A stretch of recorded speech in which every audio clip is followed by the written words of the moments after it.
Chapter 159. Upon hearing his words, Chao Xian and Chao Duo nodded in agreement. Clearly, they had the same thoughts. Charge over. Have you forgotten how you fell off your horse? Chao Jixiang glared at Chao Xian. He had just patted off the dust on his body, yet he had already forgotten about the pain. Did he even have a brain?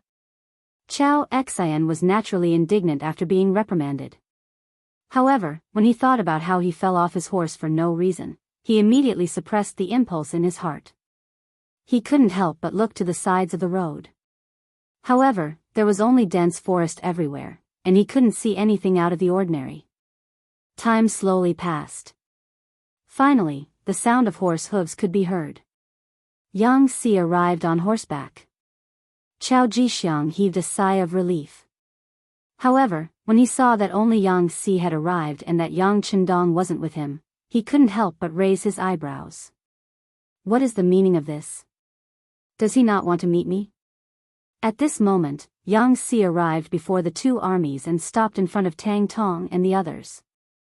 After which, Yang Si announced loudly, "The Count has ordered for eunuch Chao to bring 2 attendants and follow me into the manor for a chat." What?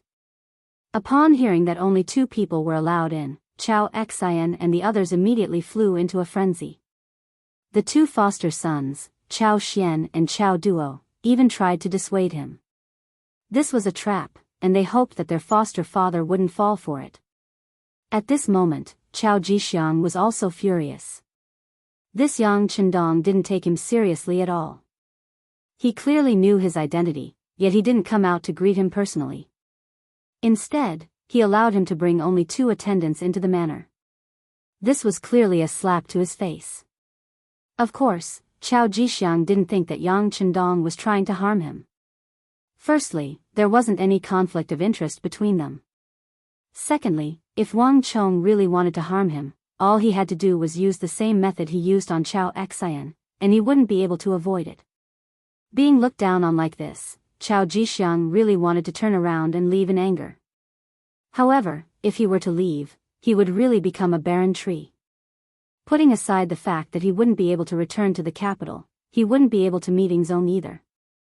At that time, he would definitely be labeled as a rebel. Sigh. Forget it. When one is under someone else's roof, one has no choice but to lower one's head.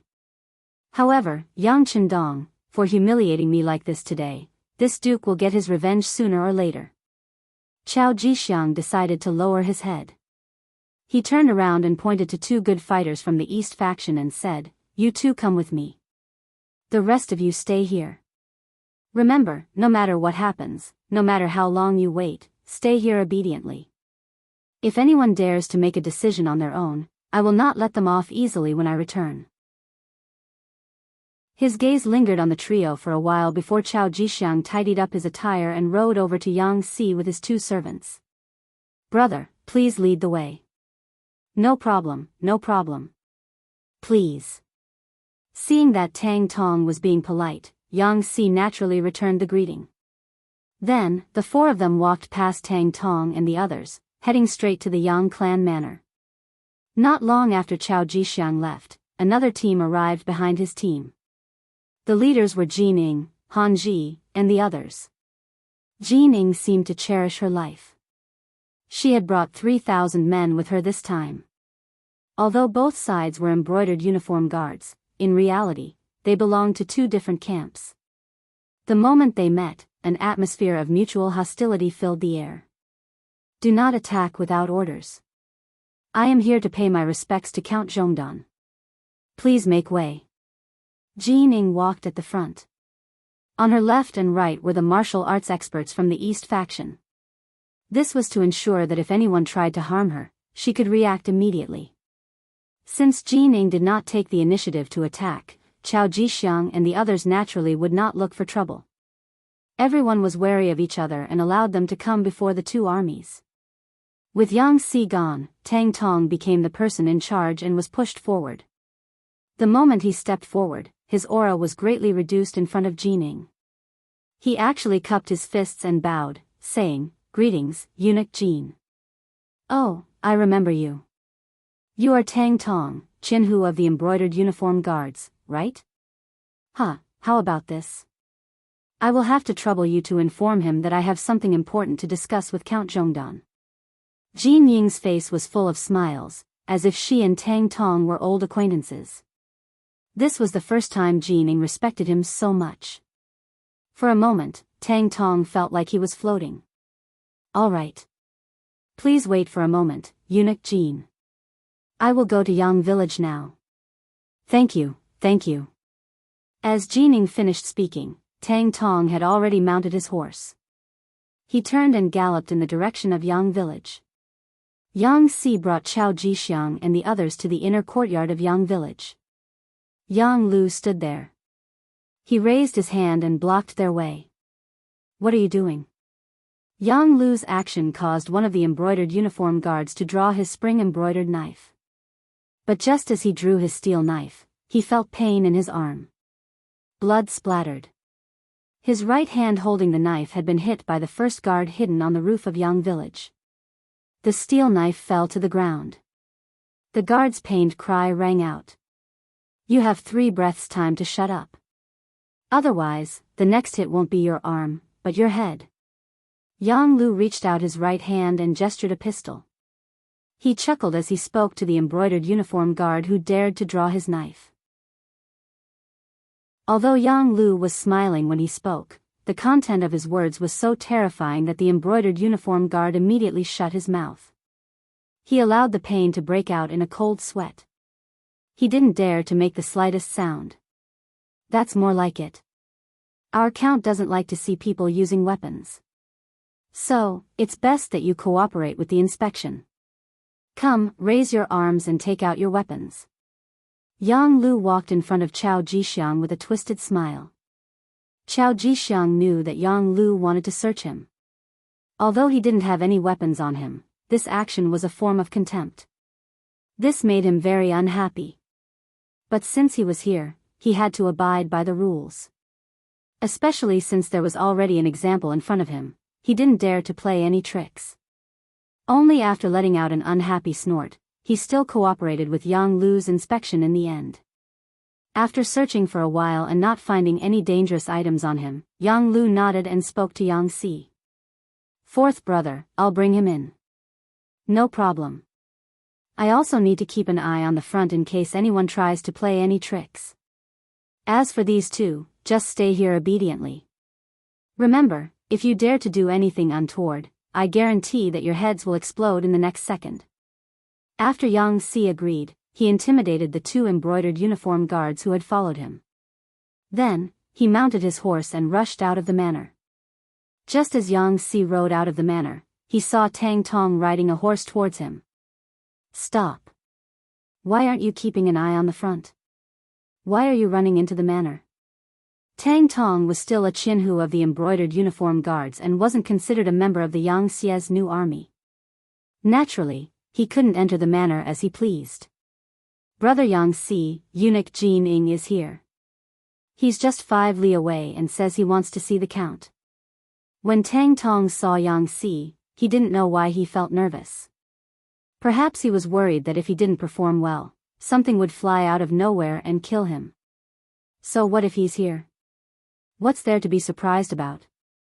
Wait here first. I'll report this matter to the count. Yang Si, who was very dissatisfied with Tang Tong's performance, rolled his eyes and pointed to the ground. He meant to tell Tang Tong that he could go up to this point. If he wanted to go any further, he would be crossing the line. Tang Tong was an understanding person. He nodded repeatedly and almost raised his hand to swear that he wouldn't cross the line. Not far from the 2 of them, outside the Yang Manor, 900 embroidered uniform guards were eating with pots and pots. Since they had come to the Yang Manor, there was naturally plenty of good food and drink. They were really eating big pieces of meat and drinking big mouthfuls of wine. Even from a distance, a fragrant smell wafted over.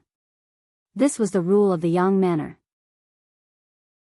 As long as you weren't a member of the Yang Manor, no matter what your status was, you couldn't stay here without permission. This rule came into effect after Yang Chendong returned. In the side hall of the Yang family manor, Chao Jixiang saw Yang Chendong, who was dressed in green.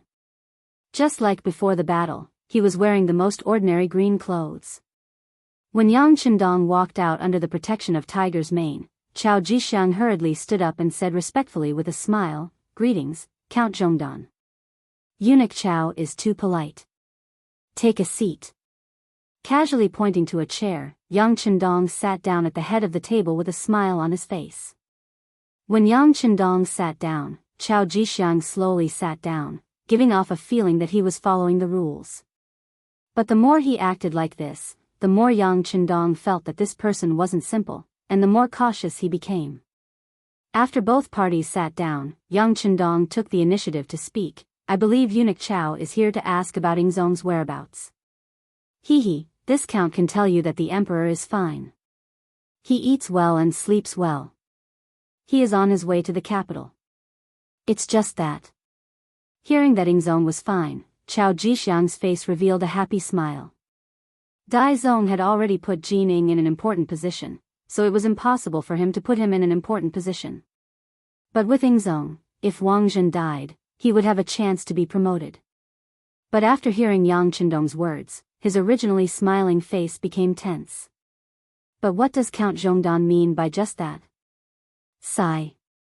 With a long sigh, Yang Chendong pretended to bemoan the state of the universe and the fate of mankind, and said, "But now that there is an emperor in the capital, I really don't know what will happen to Ingzong when he returns." This. Yes. After hearing this, Chao Jixiang's face became much more unsightly.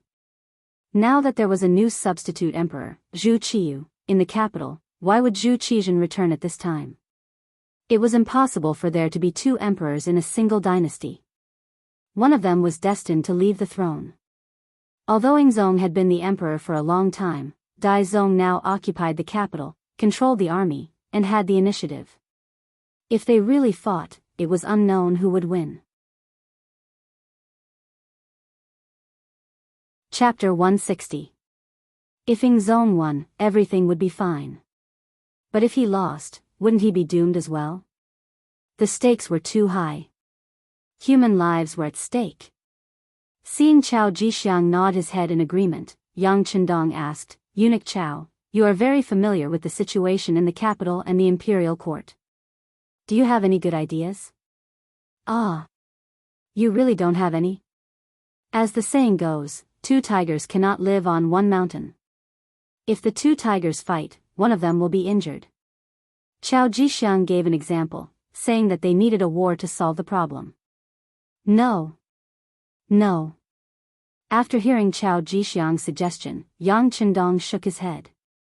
"Eunuch Chao, since you have been in the capital for a long time and hold the power of the Eastern Depot and the embroidered uniform guard, you should know that Walla's army is approaching the capital. If there is an internal conflict in the imperial court at this time, it will only hurt those close to you and make your enemies happy. Then what should we do?" Thinking about the military intelligence he had just received, Walla's army had already broken through Baiyang Pass and Zijing Pass, and was currently attacking Jianghu Pass. The gates to the capital were about to open, and if that was the case, the capital would be in danger. It was indeed not a good time to have internal strife. But in this situation, without confirming who the emperor was, how could they divide their forces to fight against Walla's army? Just as Chao Jixiang's face was filled with worry, Yang Si rushed in from outside. The moment he entered the hall, he knelt on the ground and respectfully said to Yang Chendong, "Young master, Eunuch Jin Ing is here. He is waiting for you 5 li outside the Yang residence." "Oh. So fast. Please." After hearing this, Yang Chendong was not surprised at all. It was clear that he had expected this. But after saying, "please," he did not forget to add to Yang Si, "Old rules, he can only bring 2 people to the residence.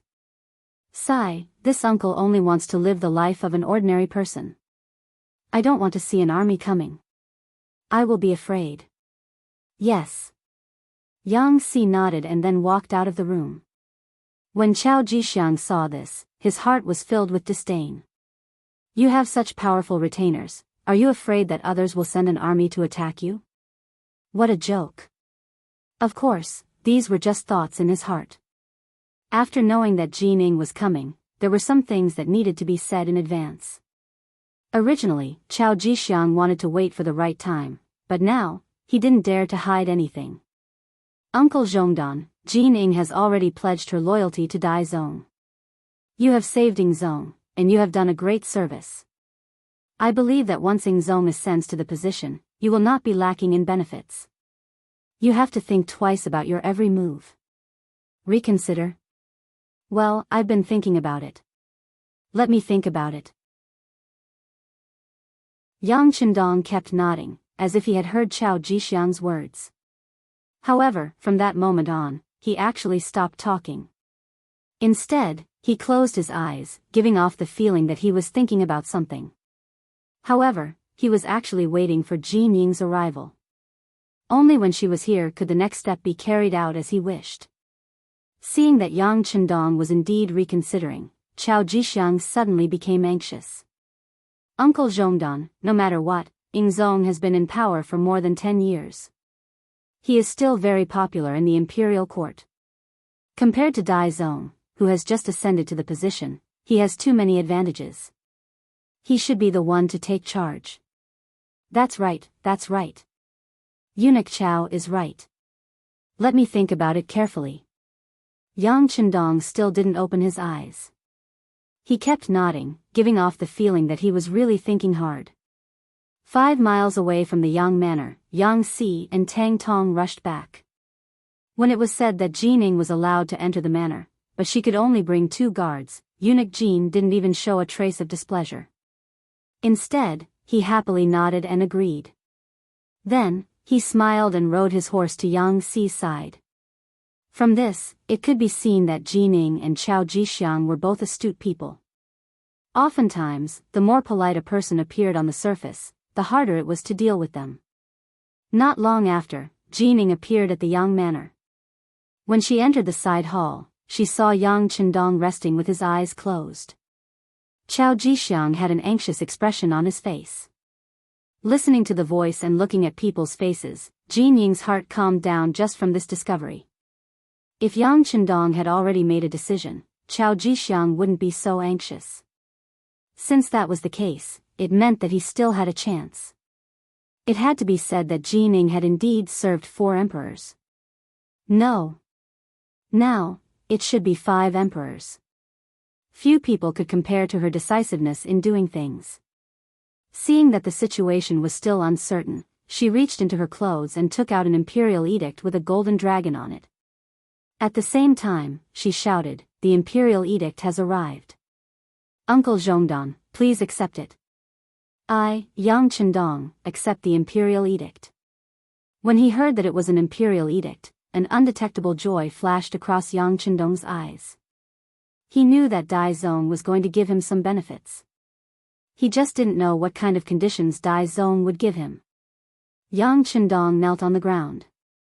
Jining read aloud, "By the will of the heavens, the emperor decrees that Count Zhongdan Yang Chendong is young and promising.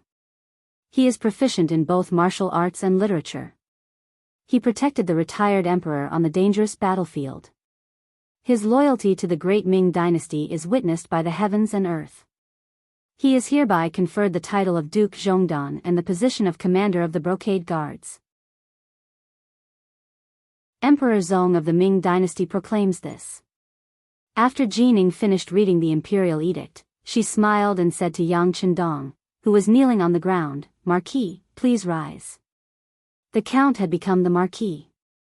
Yang Chendong's lips curled into a faint smile. "Thank you, eunuch Jin. You've worked hard. You're too kind. Compared to Marquis bravely saving the retired emperor, what I did pales in comparison." Jin Ying's eyes narrowed into slits. This was the second time he had mentioned the title of retired emperor. As soon as he finished speaking, Chao Jixiang shouted in protest, "Eunuch Jin, what are you doing? How did Emperor Ingzong become retired emperor? How come I didn't know about this? How dare you? This is an imperial edict from Emperor Daizong. Did he need to discuss it with you first?" Jin Ning was not so amiable when facing Chao Jixiang. Whether it was in terms of seniority or power, the two of them were not on the same page. In the face of Jin Ying's rebuke, Qiao Jixiang had no intention of backing down. In truth, from the moment he had led his warriors and the embroidered uniform guard out of the capital, he had already decided on his stance. Since he had already made his choice, why would he be afraid of Jin Ying's angry rebuke? Qiao Jixiang sneered. When Emperor Daizong took the throne, it was because Shiheng reported that Emperor Yingzong was no longer around. But now that Emperor Yingzong is fine and will soon return to the capital, Emperor Daizong should take the initiative to abdicate.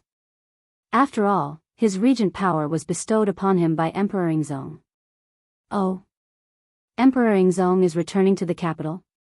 Jin Ying blinked several times at this news. She ignored Qiao Jixiang and turned to Yang Chendong, who was receiving an imperial edict, and asked, Marquis? Is this true? It's true. Yang Chendong had accepted benefits from Emperor Daizong, so he naturally had to express his gratitude. He immediately said, Eunuch Qiao is correct. Emperor Yingzong is heading to the capital with Minister of War Kuang Yi, Minister of Revenue Wang Zhua, and other officials. HAAA, Marquis was ordered by Emperor Yingzong to return to the capital first so that he could report to everyone that he was safe. But he didn't expect Emperor Daizong to have already ascended the throne. In this case, once Emperor Yingzong returns to the capital, won't there be a country with two emperors? What should we do then? Yang Chendong directly laid out the problem in front of Jin Ying and Qiao Jixiang. His gaze continued to wander between the two of them. A country with two emperors. Whenever such a thing appeared in history, it would always be accompanied by fierce battles. How could a mountain contain two tigers? Not to mention, how could there be two voices in a country? If something were to happen, whose orders should they listen to? Jin Ying and Qiao Jixiang quickly thought of this problem, and for a moment, their faces turned extremely nasty. They felt like they had been stumped by reality. Based on the current situation, it was clear that no one would back down so easily. The result was likely to be a clash of swords and weapons. With a great enemy like Walla by their side, any internal strife would only benefit others. In the side chamber, the atmosphere became extremely tense. The three of them didn't speak for a long time, each with their heads lowered, thinking about their own matters. Yang Chendong also had his head lowered, but he wasn't thinking about anything. Instead, he was resting with his eyes closed. He had hurried on his journey and hadn't had a good rest since returning. He was indeed a little sleepy. It was precisely because he was sleepy that he began to snore softly. This was so clear in the silent side chamber, so out of place. Cough, cough, Jin Ying and Qiao Jixiang coughed softly at the same time, using this method to wake Yang Chendong up. There was movement. Yang Chendong had indeed woken up. When he raised his head, he met Jin Ying and Qiao Jixiang's eyes. He smiled and said, What? Have the two of you come to a conclusion? If you have, then please leave. Marquis has been hurrying on the road for days. He is indeed too tired. After he finished speaking, Yang Chendong slowly stood up.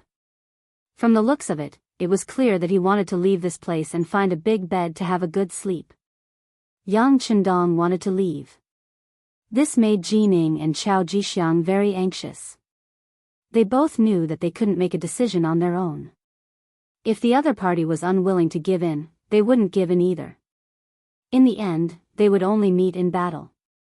This was an outcome that neither of them wanted to see, because no one could guarantee that they would be the victor. After thinking about it, he still needed Yang Chendong to be a partner, or a middleman, to give a balanced and reasonable way to deal with it.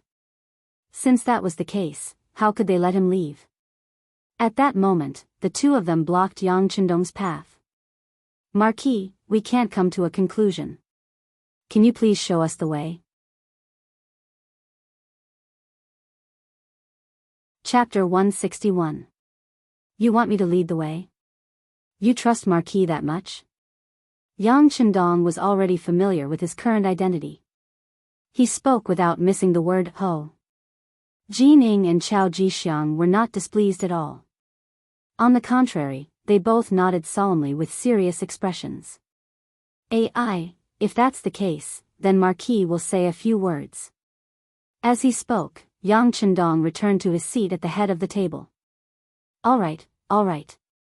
Let's ask Marquis to say a few words. No matter what your decision is, Emperor Daizong will seriously consider it and thank you. Jining quickly expressed her determination. At the same time, she brought up Daizong's identity. Chao Jixiang naturally did not want to fall behind. He immediately said, "That's right. Marquis, please give us an idea. Emperor Ingzong was saved by you. I'm sure His Majesty will agree and be grateful for your decision." The two of them were equally matched. They both brought up the emperor behind them, reminding Yang Chendong that he had to treat them equally. Yang Chendong only smiled at the little tricks used by the two of them and did not expose them. He returned to his seat and took a sip of tea to moisten his throat. Then, he slowly said, "Emperor Daizong's intention is to make Emperor Ingzong the retired emperor, right?" "That's right." Jining nodded in response.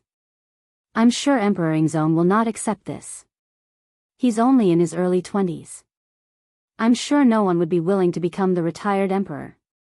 When Yang Chendong said this, he looked at Chao Jixiang and asked. "That's right. Ingzong was at the peak of the spring and autumn period. He could do a lot of things. How could he become the retired emperor?" Chao Jixiang also couldn't help but nod, praising Yang Chendong's words. "All right, I understand what you mean. Obviously, this title of retired emperor is not suitable. If we must do it this way, it is very likely that we will meet on the battlefield. When that time comes, the only thing that will be lost will be the vitality of my great Ming dynasty, and the ones who will die will be the warriors of the great Ming dynasty. But don't forget that Walla's army is on its way to the capital. Once it breaks through Jiang Pass, the gates to the capital will be wide open. At this time, we can't afford to be unstable. Otherwise, we'll be hurting our friends and rejoicing our enemies, right?" That's right.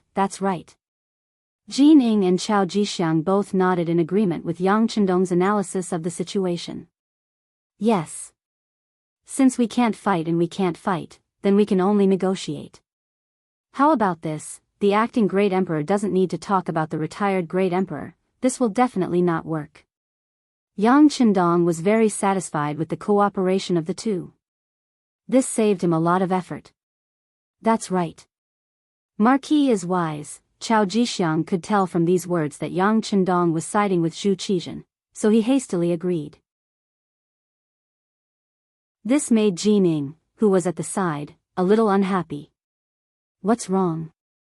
We just promoted you to Valiant Marquis, and you're not even speaking for the acting great emperor?" But before Jining could object, Yang Chendong turned to her and said, "The acting great emperor can't possibly abdicate the throne to Emperor Ingzong, who lost to the enemy on the battlefield, right?"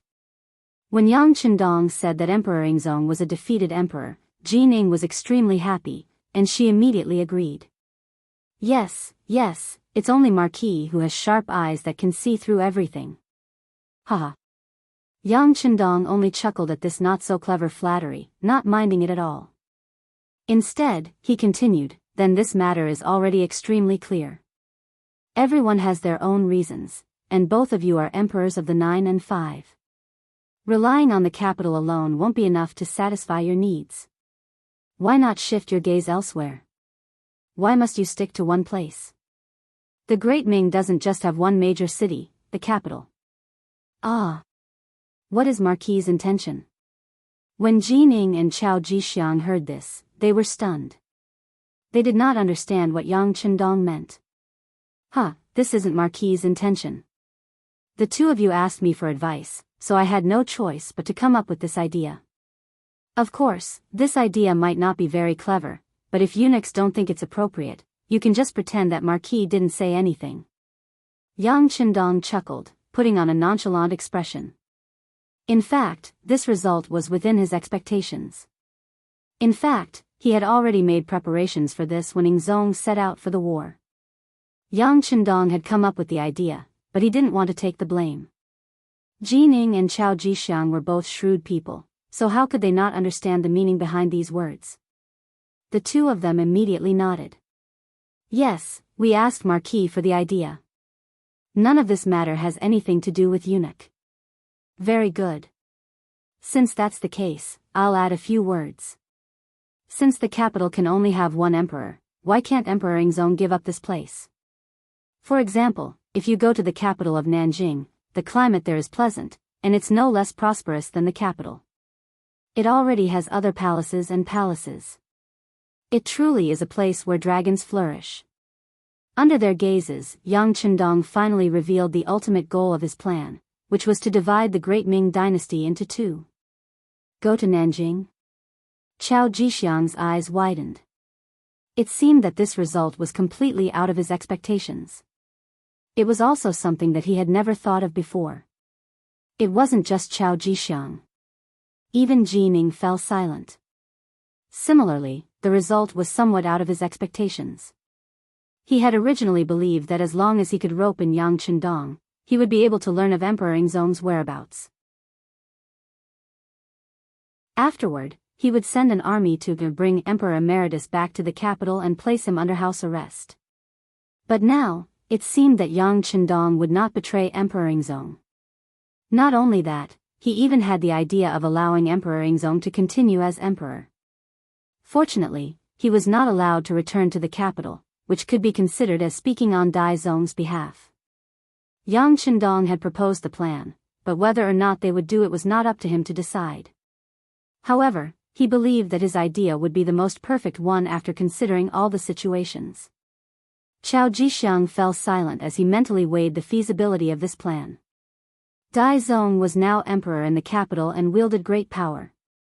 If Emperor Yingzong returned, there was a high chance that he would be captured and then placed under house arrest with the title of Emperor Emeritus until he died. If this was the case, anyone who had pledged allegiance to Emperor Yingzong could easily imagine their fate. Since he had no confidence, he might as well go to Nanjing and proclaim himself emperor. Given that Emperor Yingzong had been emperor for so many years, he should be able to quickly accumulate a powerful force. At that time, he would have the choice of remaining in Nanjing or fighting his way back to the capital.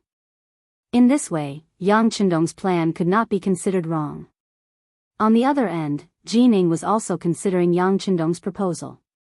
It was true that Dai Zong was emperor and that he controlled the capital. But his ascension to the throne had not been justified, and he had only been on the throne for such a short period of time. Who knew what those important officials in the capital were thinking? If they supported Emperor Yingzong, wouldn't Dai Zong's position be at risk? If that was the case, what sort of role would he be playing and where would he go? Speaking of which, even if Dai Zong won, he would probably be riddled with wounds, perhaps even greatly weakened. What strength would he have left to resist the Walla's army? And if he was ultimately defeated by the foreigners, he would not have a good end either. It was better to just let Emperor Yingzong proclaim himself emperor in Nanjing. As long as he developed well, there was no need to worry about the day when he could reunite the country. Dai Zong would have more time to prepare, and Jining would be able to obtain even more benefits. The two of them had different thoughts, but their final decision was the same. After some thought, Chao Jixiang made a temporary decision. Okay, I agree. This duke will do his best to persuade Emperor Yingzong, but there are still some conditions. For example, the families of Kuang Yi and the other important officials are still in the capital and need you to let them go. In addition, if other officials are willing to go with Emperor Yingzong, you are not allowed to stop them. Everything is up to them. This was a temporary decision because Chao Jixiang could not represent Emperor Yingzong. He could only act as a lobbyist. Jining had also made her decision. She felt that Chao Jixiang's conditions were reasonable, but she stated that she would have to go back and consult Dai Zong Emperor Zhu Qiyu before she could give a final answer. In front of Yang Chendong, the two of them discussed a few general issues, but they did not discuss the details. This was because they were both keenly aware that anything that was too detailed would end in the end. Both sides would have to send representatives for more detailed discussions before they could reach a conclusion. This included the territories under the jurisdiction of the two emperors. Yang Chendong was only responsible for the two of them. As for whether they succeeded or not, and what else they had to do after they succeeded, he would not interfere. By doing all this, he already had suspicions that he had exceeded his authority. He did not want to interfere in every matter and end up being hated by others. Although Jining had not learned of Ingzong's whereabouts from Yang Chendong, she had managed to protect Dai Zong's position and returned satisfied. She left Chao Jixiang alone in the side hall. He had to see Emperor Ingzong before he could do anything. Marquis will arrange for someone to lead you to Emperor Ingzong. You can do as you see fit. Oh right, when you leave, remember to bring Empress Qian with you. I think she will cooperate with you to do some things. Looking at Chao Jixiang, who was standing there with a longing expression, Yang Chendong left these words before he got up and left the side hall. Now that he had succeeded, he could finally have a good rest for a few days. Of course, some people might ask, why did Yang Chendong give up such a good opportunity to control the emperor and give it to Chao Jixiang when he already had actual control over Zhu Qizhen? This was where Yang Chendong was smart. Mingzong had ascended to the throne, and Ingzong was naturally weaker. In addition, Yang Chendong had played a balancing role in the middle. It could be seen that in the future, no matter who it was, it would be very difficult to have the great Ming dynasty alone.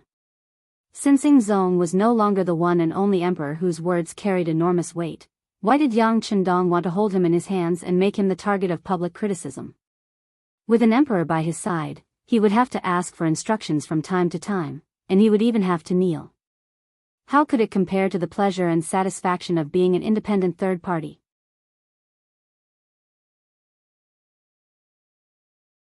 Chapter 162. Chao Jixiang had some ability. Once he developed, he wouldn't be too far off from Wang Zhen. But it was precisely because he had the ability that he could better assist Zhu Qizhen. Otherwise, if he was an idiot, it wouldn't be long before he was eaten up by Jining. The sixth young master didn't want either side to become stronger. What he needed was balance. Only then could he show his importance. Yang Chendong would have more room to display his abilities. The two emperors kept each other in check, so he could be sandwiched between them and reap the benefits. Now that the matter is settled, the next step is to prepare for the war. That's right, is there any news from Crimson City? Yang Chendong returned to the study and looked at Tiger's Mane. They're already on their way to the capital. They're coming in small groups so that they won't attract attention. Tiger's Mane knew what Yang Chendong was asking about and respectfully replied. The sixth young master who had grown up with him was now Marquis. The young master wasn't even 20 yet, but his future was bright. Tiger's Mane wouldn't be a nobody if he followed such a master. All right, I understand. The young master is sleepy. If there's nothing important, don't call me. Yang Chendong waved his hand and walked toward the bedroom next to the study. Hu Yan, Xiao Yin, and the others had been waiting there for a long time. Although they might not be able to do anything with them around, it was still better to be with beauties than with those incomplete eunuchs who only knew how to fight for power. On the road 5 li away from the Yang clan manor, the bustling scene had disappeared. After Jining and Chao Jixiang left, Tang Tong, who had stayed behind, was also taken away. Tang Tong had chosen to leave with Jining. This was Yang Chendong's intention. He didn't keep idle people here. Unless it was Yang Xie's personal army, he couldn't be at ease with anyone guarding the Yang family manor. As for who Tang Tong would choose to leave with, Yang Chendong didn't ask. Instead, he left the decision to himself. When Jining and Chao Jixiang had both extended an olive branch to him, he had ultimately chosen to return to the capital with Jining. His subordinates had all settled down in the capital, and if he were to go somewhere else, the morale of the army would be shaken. Jining had brought 3,000 embroidered uniformed guards with her when she came. When she returned, she brought 4,000 men with her. As soon as he entered the capital, he went straight to the imperial city to ask Zhu Qiyu about his plans. In the inner hall of the palace, after Zhu Qiyu learned about Jin Ying's experience at Yangjia village, he frowned. A country divided into 2 emperors. Won't this cause the great Ming dynasty to be divided? No matter what, Zhu Qiyu was still a descendant of the Zhu family. He also valued the Zhu family's country very much. It was not unreasonable for him to have such thoughts. Jining didn't think too much about it. He just wanted to hold on to power. As for whether or not the country would be divided, that was a matter for the future. Your Majesty, this subject also knows that this is not a perfect plan, but I truly cannot think of a better one. Once Ingzong returns to the capital, he will not allow himself to be captured without a fight. After all, he has been emperor for so many years, and many people are loyal to him. If he raises his arm and receives even more support, we might not even have a place to stay. It would be better to slow down for now. I trust that with your Majesty's benevolence, it won't be long before you have even more people sincerely submit to you. At that time, wouldn't it be very easy for the realm to fall into your Majesty's hands? Jining placed Zhu Qiyu in a very high position, her eyes brimming with confidence. These words spurred Zhu Qiyu on, filling him with confidence for the future. Fine. This is all we can do. But we still need to prevent even more officials from leaving with Ingzong. We will leave this matter to you. Jining patted his chest and promised, Your Majesty, be at ease. This subject will definitely not allow any more officials to leave the capital. This was a chance to prove himself. If he did a good job, Dai Zong would naturally think highly of him. He did not dare to be the slightest bit careless. Hebei's Baoding Prefecture, a strategic town more than 300 li from the capital of the Great Ming Dynasty. At this time, Zhu Qizhen was resting here under the protection of Jianghu and Xiaofeng. Now that he was in Baoding Prefecture, he was able to obtain some news from the capital. When he heard that his younger brother, Zhu Qiyu, had ascended to the throne and taken the title of Emperor Jing, Zhu Qizhen's rage was easy to imagine. He had kindly allowed his brother to supervise the country, but now that he was gone, his brother had proclaimed himself emperor and seized all his property. No one would be able to accept this. Logically speaking, he should have charged back to the capital and questioned his brother about what he was up to. But this was not a child's play. If it was not done well, he was afraid that he would not be able to return alive. Zhu Qizhen suppressed the anger in his heart and stopped at Baoding Mansion, waiting for Yang Qindong to send back the news. In the Tomb of Fortress incident, Zhu Qizhen had seen how formidable Yang Qindong was. His actions could be said to be a model example of preparing for a rainy day. This was especially true for this mercenary army. On their way here, they had killed almost all the threats in the bud. Just based on what he saw, he didn't know how many groups of Vala cavalry had been wiped out before they could discover them. Their methods were powerful, their training was thorough, and their movements were nimble. Not even the elites of the Great Ming Dynasty could compare to them. After Yang Qindong left, Zhu Qizhen had communicated with Xiaofeng many times, hoping to use this army for his own use. He had even tried to tempt them with the promise of a beautiful future. But the results were not very good. After interacting with them, he realized that this was an army that only recognized money and not people. According to Xiaofeng, as long as you gave them money, they would work for you. As for promises, they could forget about them. They were far less practical than money.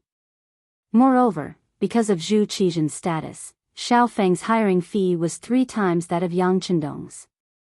In other words, for every mission, a group of 100 people would need at least 3 million taels of silver, and this was the kind that had to be paid in advance. The army had been defeated and all their weapons had been lost. Where would Zhu Qizhen find the money to support such a large expenditure? He could only think of transferring money from the national treasury after entering the capital. But now that Zhu Qiyu was the emperor, he could forget about the national treasury. This made Zhu Qizhen feel even more dejected. At one point, Zhu Qizhen even had to consider where he would go in the future. If Yang Qindong did not care about him, what would he do? He would not even have the ability to protect himself. This worry disappeared without a trace 3 days later. Qiao Jixiang arrived, and with him were 3,000 embroidered uniform guards. Under the lead of Beta Persei, Qiao Jixiang successfully reported to Ingzong. As soon as he saw Ingzong, he immediately knelt on the ground and shouted, "Long live the emperor!" At this moment, Zhu Qizhen felt a sense of superiority. He even had the thought of bringing an army to the capital to seize the throne. Just as this thought appeared, he saw Xiaofeng and the others leave. The heroic spirit that had just appeared in his heart disappeared without a trace. After seeing the strength of this mercenary army, he began to despise the embroidered uniform guards in his heart. Chao Jixiang arrived, and after seeing Ying Zong and the 9 officials, he gave them a detailed account of what had happened in the capital. At the end, he even mentioned that Yang Chendong had been made a marquis and his idea of 2 emperors ruling the country. 2 emperors ruling the country? After hearing Chao Jixiang's recount, Minister of War Kuang Yi and Minister of Revenue Wang Zhua glanced at each other. How could they not know that doing this would be tantamount to splitting the great Ming dynasty? However, what better way was there to deal with this than now? Different from Kuang Yi and Wang Zhua, the other 7 officials were secretly happy. If Zhu Qizhen really went to Nanjing and proclaimed himself as emperor, then it was obvious that they would be promoted by 1 or even 2 ranks. For example, the Right Assistant Minister of Justice Ding Xian could become the Minister of Justice, the Right Assistant Minister of Works Wang Yonghe could also become the Minister of Works, the Left Assistant Minister of Rights Yang Shan would become the Minister of Rights, and the Right Deputy Imperial Censorate Deng Li would also be promoted by 1 rank and become the Imperial Censorate. This was a real benefit. Originally, they had lost the battle together and were prepared to be demoted or even lose their positions. Now, they could even be promoted by 1 rank. Who wouldn't be happy? After the officials received the benefits, they would naturally try to persuade Zhu Qizhen to go to Nanjing and proclaim himself as emperor. Regarding this, Zhu Qizhen did not immediately make a decision. Instead, he said that he needed to think about it. Empress Qian also came.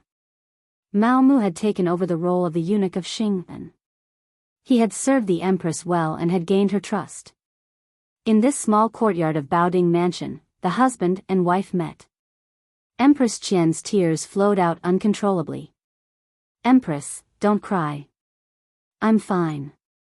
Holding Empress Qian's arm, Zhu Qizhen's face showed a rare trace of gentleness. "Well, as long as the emperor is fine, as long as the emperor is fine. I think it's better for the emperor to go to Nanjing and proclaim himself as emperor. No matter what, you can be safe for a while." Empress Qian took the initiative to talk about moving south, which was completely different from her usual politics. Zhu Qizhen was very curious about Empress Qian's dissuasion. "Why does the emperor say so? Did others teach you?" "No." Empress Qian shook her head. "Your concubine has lived in the palace for a long time and has seen that the Mastiff King has managed the imperial city well, and with the assistance of eunuch Jin Ing and the others, he now holds great power. If the emperor were to go to the capital, there would definitely be a major battle. In this case, the odds are against you." Originally, Zhu Qizhen had thought that Empress Qian had been instigated to say such words of dissuasion. Now, hearing this, Zhu Qizhen understood that the situation in the capital had truly changed. Even the empress, who rarely asked about politics, could sense it. As he cursed Zhu Qiyu, Jin Ing, and the others for being shameless, he began to consider the matter of moving south. That night, Zhu Qizhen appeared in front of Chao Jixiang and the other officials, his face radiant. He said that he agreed to move south, but he could not let the Mastiff King off so easily. He wanted to go to the capital to ask for people and money, as well as the families of the officials, especially Crown Prince Zhu Jianxin, to be brought out of the imperial city. As long as Zhu Qizhen agreed, the other officials naturally would not object. After 2 days of discussion, they came up with a plan.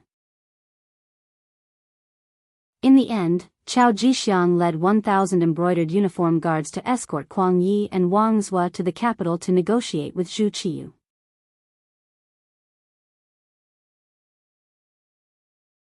Chapter 163. The Capital. News suddenly emerged that Zhu Qizhen did not die on the battlefield. It was only a substitute for Hu Ben that had died. This news was like a gust of wind that had grown wings, quickly reaching the homes of the officials. For a moment, many of them were shocked and at a loss of what to do. 5 days after the news appeared, Kuang Yi and Wang Zhua, who had followed Ying Zong to the battlefield, entered the capital under the protection of 1,000 embroidered uniform guards. Their appearance confirmed the news. Soon after, another piece of news appeared. Ying Zong would not return to the capital and would instead accompany Nanjing to proclaim himself as emperor. For a time, the Great Ming would have two emperors ruling together. For a good country to have two emperors, although they were both surnamed Zhu and shared the same ancestor, it could not be considered a split. However, as time passed, the situation would naturally develop. Many far-sighted officials could see this fact. However, before they could wonder why such a change had occurred, another piece of news appeared that made them dizzy. Ingzong would need many officials to proclaim himself as emperor in Nanjing. If any of the officials in the capital were willing, they could follow Kuang Yi and Wang Zhua to Nanjing to take up their posts. Should they pledge loyalty to the current substitute emperor Zhu Qiyu or the previous emperor Zhu Qizhen? This was a choice that was placed in front of the officials. For a moment, each of the officials began to make their own calculations and began to consider the gains and losses in this matter. Compared to the officials in the capital who had to make a choice about their future, Yang Qindong in the Yang family manor was very carefree. He spent his days writing and painting in the manor or improving his relationship with his women. He was extremely busy. It was worth mentioning that during these few days of rest, Yang Qindong had taken in Lady Xiang. This woman, who looked like the young 13th mistress, had a strange fragrance and an enchanting figure, which made him fall into a land of gentleness, making him feel very uncomfortable. On the other hand, although Hu Yan had a few intimate actions with Yang Qindong, she had always scrupulously adhered to her bottom line. In her words, the first time had to be reserved for the wedding night in Lulang. Yang Qindong did not insist on this. When it came to matters of the heart, he had always pursued success when the conditions were right. He would never force anyone. Beta Persei, Yang Wu, and Xiao Feng returned to Yang Manor and set up a tight blockade around the perimeter.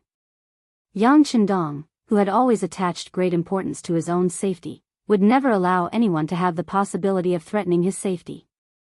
Just like that, the days passed in a seemingly pleasant manner. Until a guest suddenly came to visit. Yang Qindong had no choice but to welcome him personally. He even went to the entrance of the manor. It was for no other reason than the fact that the person who had come was the imperial guardian of the embroidered uniform guard, Hu Changning, Hu Yan's father. In terms of official position, Hu Changning could be considered Yang Qindong's subordinate, so he did not need to personally welcome him. But from Hu Yan's point of view, Yang Qindong had to personally welcome him to show his sincerity and politeness. Hu Changning only brought Gao Sheng, a lieutenant. When the two of them successfully arrived at the entrance of Yang Manor, they saw Yang Qindong standing at the entrance. Beside him stood Tiger's Mane and Beta Persei, two servants. Yang Qindong was first conferred the title of Loyal Earl by Ingzong to thank him for saving his life on the battlefield. Then, he was conferred the title of Loyal Marquis by Dai Zong. At the same time, he also held the position of commander of the embroidered uniform guard. If the former was an empty position, then the latter was real power. He was not even 20 years old, yet he had received such an honor. This was extremely rare even when the great Ming dynasty was founded. Yang Qindong did it. The most important thing was that when Hu Changning arrived, he was still able to stand at the entrance and greet him. Just this alone made Hu Changning's originally cold face a little more gentle. Greetings to Uncle Hu. When Hu Changning rode closer, Yang Qindong cupped his fists and greeted him with the etiquette of a junior. This showed that he did not intend to talk to him in terms of official position, which allowed Hu Changning to avoid a lot of awkwardness.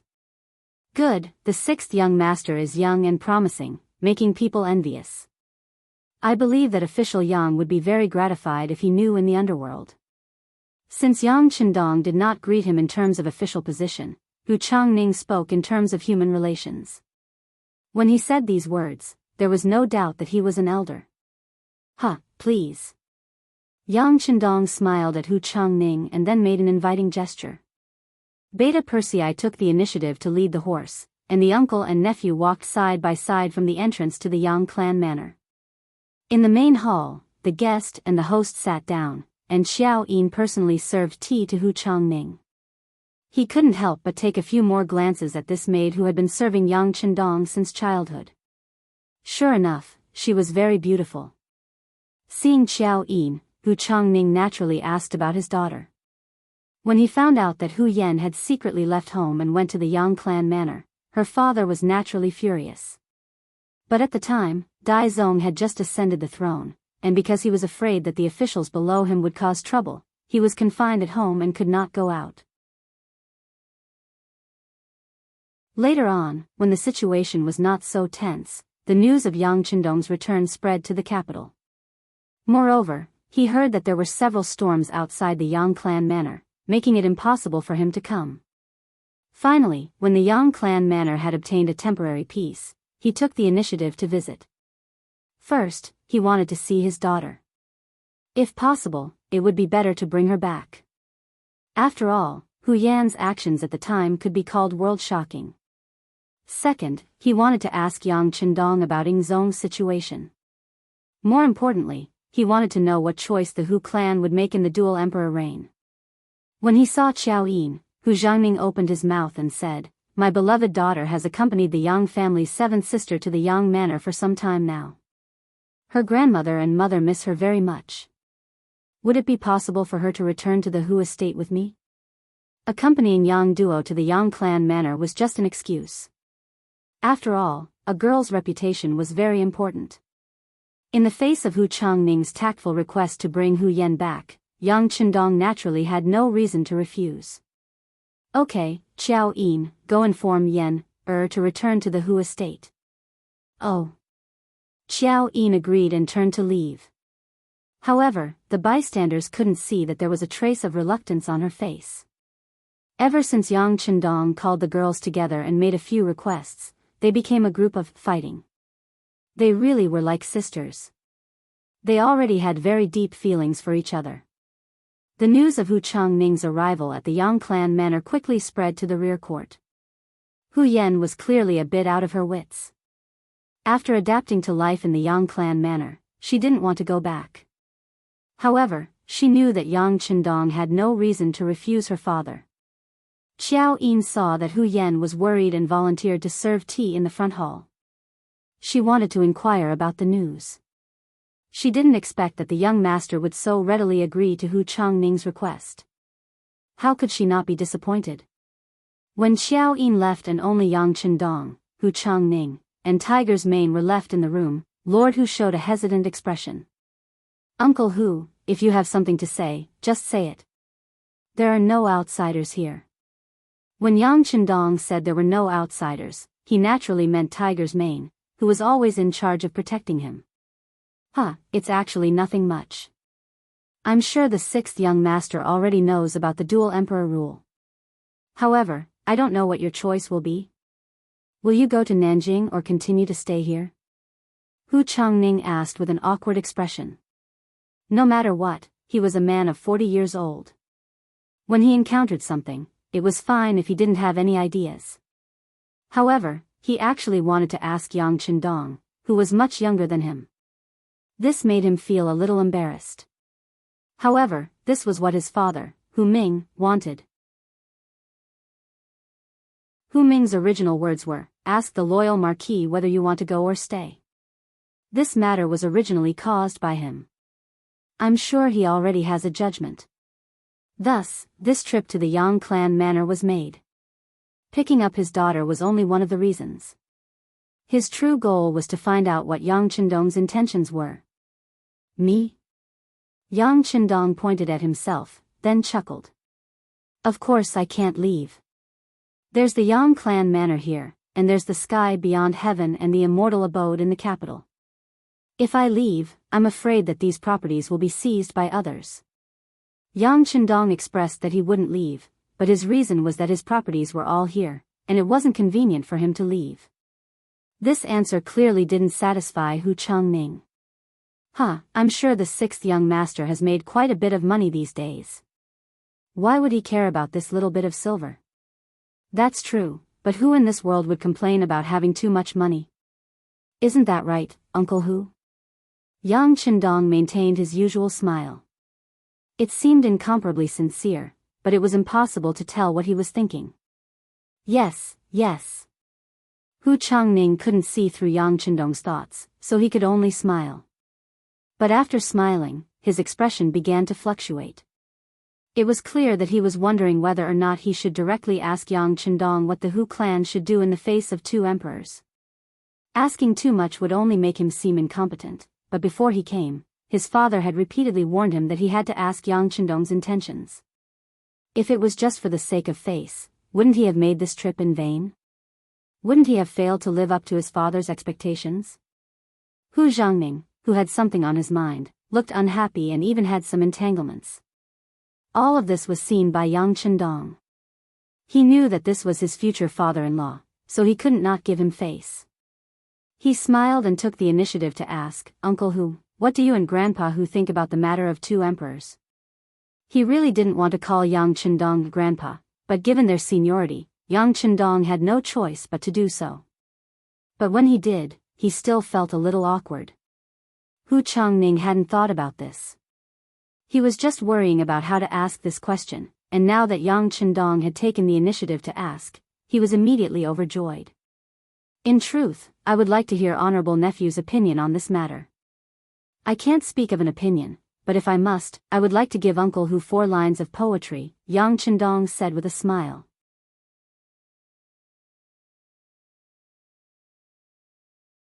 Chapter 164.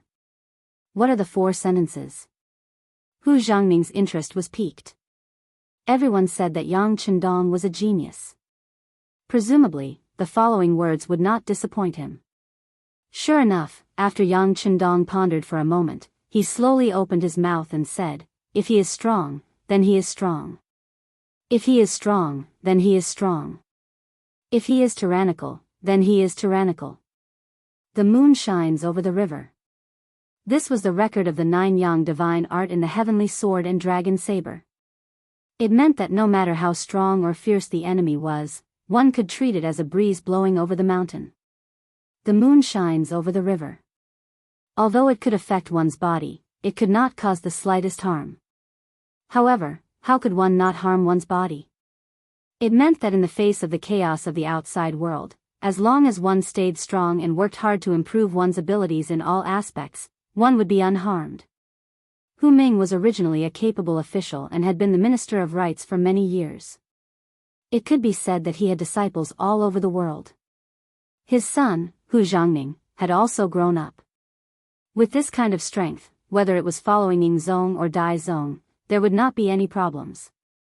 As long as he stayed within his position, no one could easily touch him. Not to mention, there was also Yang Chendong helping from the side. He would not watch as something happened to the Hu family. In history, even when Ning Zong ascended to the throne, until his death, Hu Ming was still firmly seated in the high position of the Minister of Rights. It was not until he was over 80 years old that he resigned from his position after Ning Zong succeeded in seizing the family. From this, it could be seen that he was originally an evergreen tree in the bureaucracy. How could anyone move him just because they wanted to? Hu Zhangning did not think so much at this time. He was still repeating the 4 sentences that Yang Chendong said. After pondering over it, a smile slowly appeared on his face. Obviously, he had understood Yang Chendong's meaning. He was warning him that the most important thing was to improve his own strength. As for whether he followed Ning Zong or Dai Zong, he could do it with ease. Many thanks. After understanding everything, Hu Zhangning immediately cupped his fist and bowed to Yang Chendong. Yang Chendong naturally could not accept it. He immediately bowed back. Then, the two looked at each other and smiled. After Hu Zhangning got the result he wanted, he left. Hu Yan also left with him. When she left, her eyes were filled with reluctance. Yang Chendong felt very sorry for Hu Yan. Seeing her get into the carriage and about to leave, he suddenly cupped his fists to Hu Zhangning and said, "Uncle Hu, in a moment, nephew will send someone to the Hu estate to discuss marriage. Please allow me to marry Yan, Hu Zhangning's expression faltered slightly upon hearing this before a look of elation appeared on his face. Good, I'll go back and tell father, mother, and Yenner's mother about this. Thank you for your trouble." Yang Chendong continued to thank him with cupped fists. When he looked towards the carriage, Hu Yan's face was already flushed red. It was impossible to tell if she was happy or excited. Tiger's mane saw everything. He walked up to Yang San and patted him on the shoulder. All right, the more casual young master is with you, the more he doesn't treat you as an outsider. You should be happy. Also, can't you see how busy the young master is? The wedding is near, and the young master has to personally plan and participate in everything. It's a pity that there's not much we can do to help. By the way, when the young master is celebrating, there can be no accidents. If anyone has the intention to cause trouble, there's no need to report it. Just kill them. If there's any responsibility, I'll bear it. Yes, there won't be any mistakes. Don't worry, Chief. When Yang San said this, his eyes narrowed, and a cold aura emanated from his body. Without Yang Chendong, he wouldn't be where he was today. If anyone dared to cause trouble on the wedding day, they'd definitely be tired of living. Soon, they'd become a corpse without any warmth. Yang San left quietly, just like how he had come. Even in the Yang manor, very few people had seen him, and even fewer people knew of him. He was also the strongest hidden chess piece in the Yang family system. Usually, he wouldn't appear in front of everyone, but once he appeared, it often meant that something important was going to happen. Yang Chendong didn't ask when Yang San left. At this time, he was teaching the servant, Yang Si, how to use the camera. That's right, the camera. This was something that shouldn't appear in this era, because Yang Chendong's wedding had been taken out. If there was something good, it had to be used. Only in this way could its value be reflected. Although taking out the camera was indeed a bit too shocking, in order to leave this beautiful memory and commemoration, Yang Chendong still did it without hesitation. As soon as this camera that could capture a person's shadow appeared, it immediately attracted a lot of exclamations. If Yang Chendong hadn't been prepared, Yang Si, who had just received it, would have directly thrown it to the ground. People in ancient times were very superstitious. They believed that the shadow was also an important part of the body. They even believed that their 7 souls and 6 spirits could be hidden in it. Now that this thing could clearly capture a person's shadow and even project it, it was no wonder that people were afraid. Xiao Yin was a bit braver. Of course, this didn't mean that she wasn't afraid of anything, but because her relationship with Yang Chendong was closer than others. Naturally, this question was left to her to ask. Young master, what kind of witchcraft is this? It can capture a person's shadow. Will it turn the person who is captured into an idiot? Ah. Yang Chendong's mouth was wide open. He was stunned by the question. Yang Chendong's ability to adapt was originally very strong, but he was still defeated by this sudden and unexpected question. Seeing that Xiao Yin didn't seem to be joking and had a very serious expression, he helplessly shook his head and explained, "This is an advanced product brought about by scientific advancement. As for the specific principles, I'm afraid that young master can't explain it clearly to you. But don't worry, this thing can't capture a person's soul, so don't worry." When Yang Chendong said not to worry, Xiao Yin seemed to feel a lot more at ease. At least she dared to walk in front of the camera and even dared to make a few poses that she thought were beautiful. But the others didn't have that much courage. Every time Yang Si raised the camera and pointed it at them, there would always be a burst of chaos and shouting. It felt like a machine gun that could kill people. Wherever it aimed, people would fall to the ground. The camera was just a killing machine. In addition, Yang Chendong also took out a lot of new songs. For example, Hua Feng's Big Bridal Sedan, Intimate Lover, Full Moon Flower, and the ready-made Wedding March that he had prepared beforehand.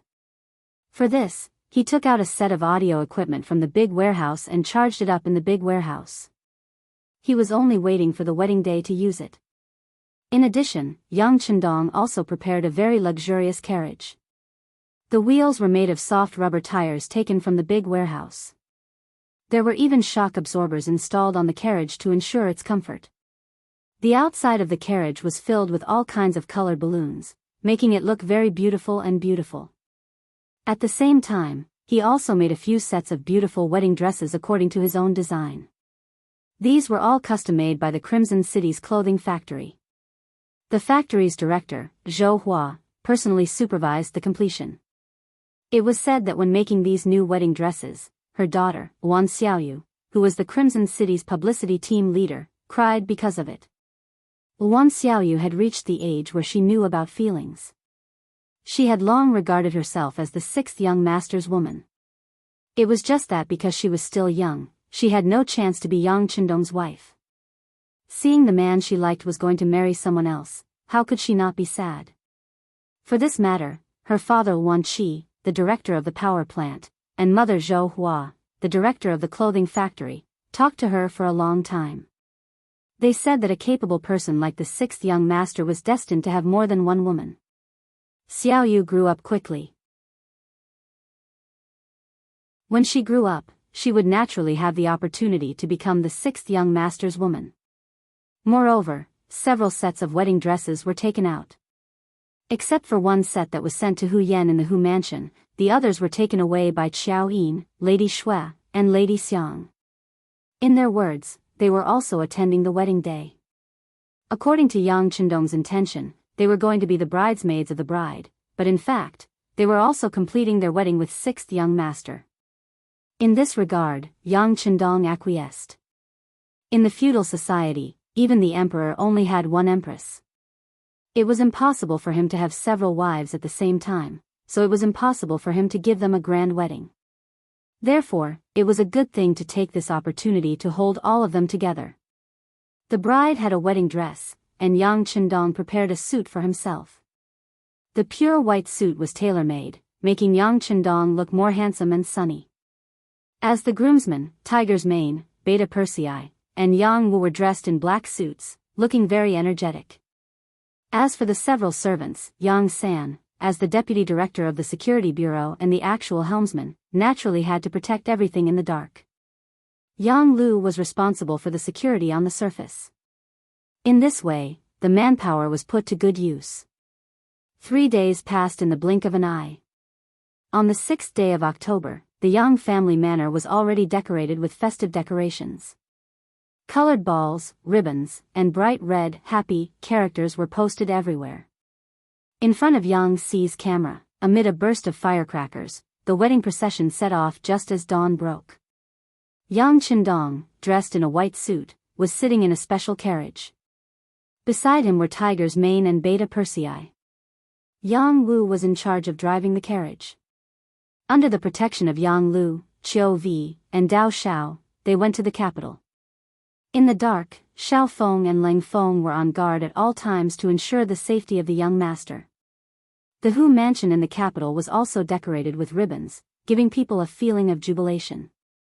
Qiao Yin, Madame Shui, Madame Xiang, and the others had arrived at the Hu mansion a day in advance to accompany Hu Yan through the most difficult night before dawn. When the sky brightened, the women began to get busy and put on the new wedding dresses that had never been seen before. On the side of the road leading to the Hu mansion, there were already embroidered uniform guards standing guard.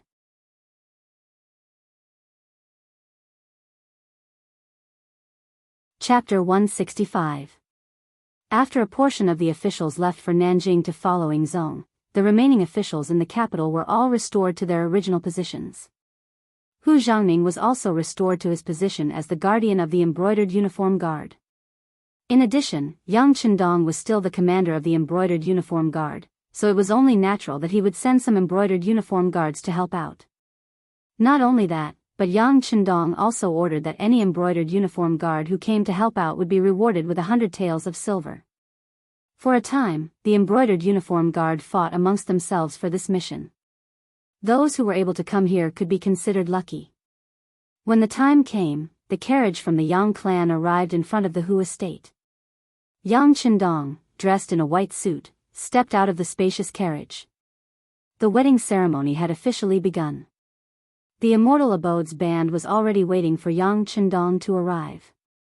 The music began to play, and could be faintly heard from several streets away. Hu Yan, who was dressed like a fairy in a white wedding dress, walked up to Yang Qindong, accompanied by Qiao Yin, Madame Snow, and the bride, who were also wearing a wedding dress and looked very beautiful. Hu Yan's blushing face perfectly explained what it meant to put the moon and flowers to shame.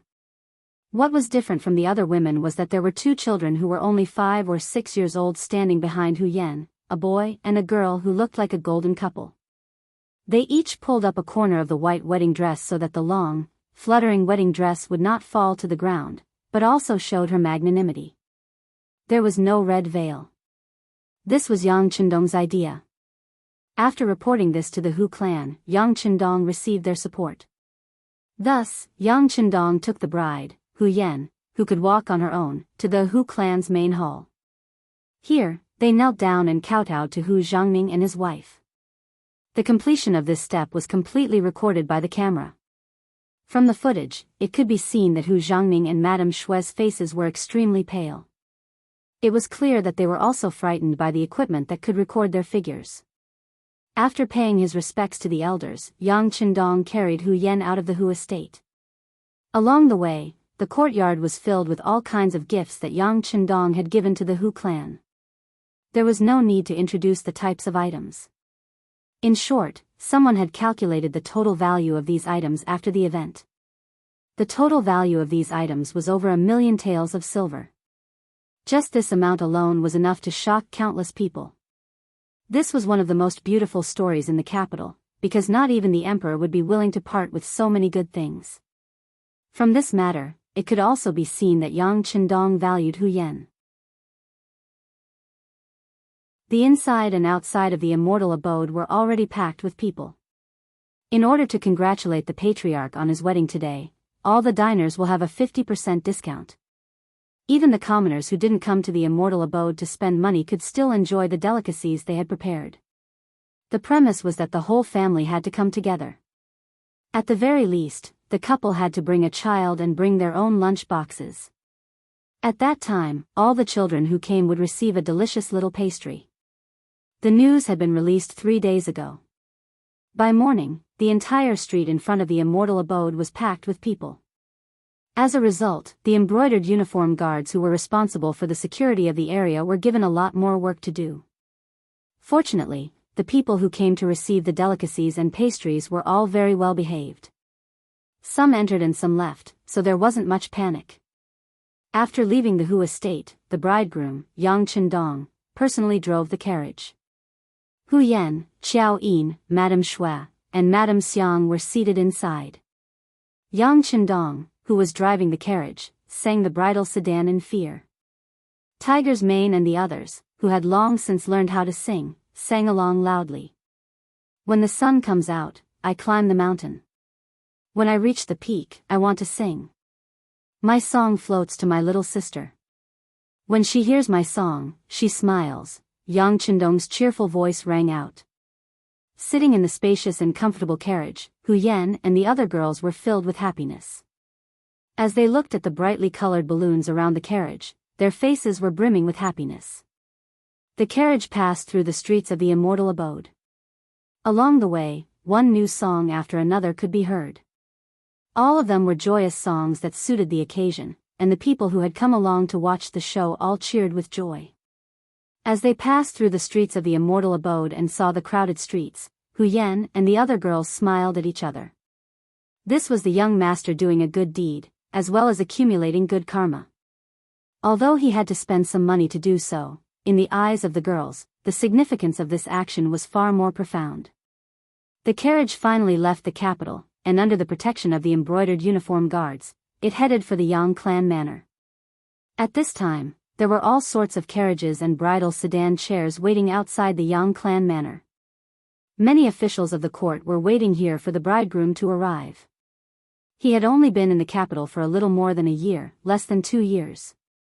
However, Yang Chendong had used his own efforts to prove his strength. With money and power, who wouldn't give him this little bit of face? And this wasn't even mentioning the fact that he was marrying the granddaughter of the Minister of Rights, Hu Shao. Under the witness of many honored guests, Yang Chendong took Hu Yan's arm and led her to the main hall of the Yang clan manor, where the 2 principals were already seated. Yang Chendong and his wife were no longer present, so the ones presiding over Yang Chendong's wedding were his big brother Yang Gong and big sister Yang Fei. The entire Yang clan had come to Yang Chendong's wedding, and even his second brother Yang Rang was in the crowd. However, it was clear that his complexion was rather unsightly.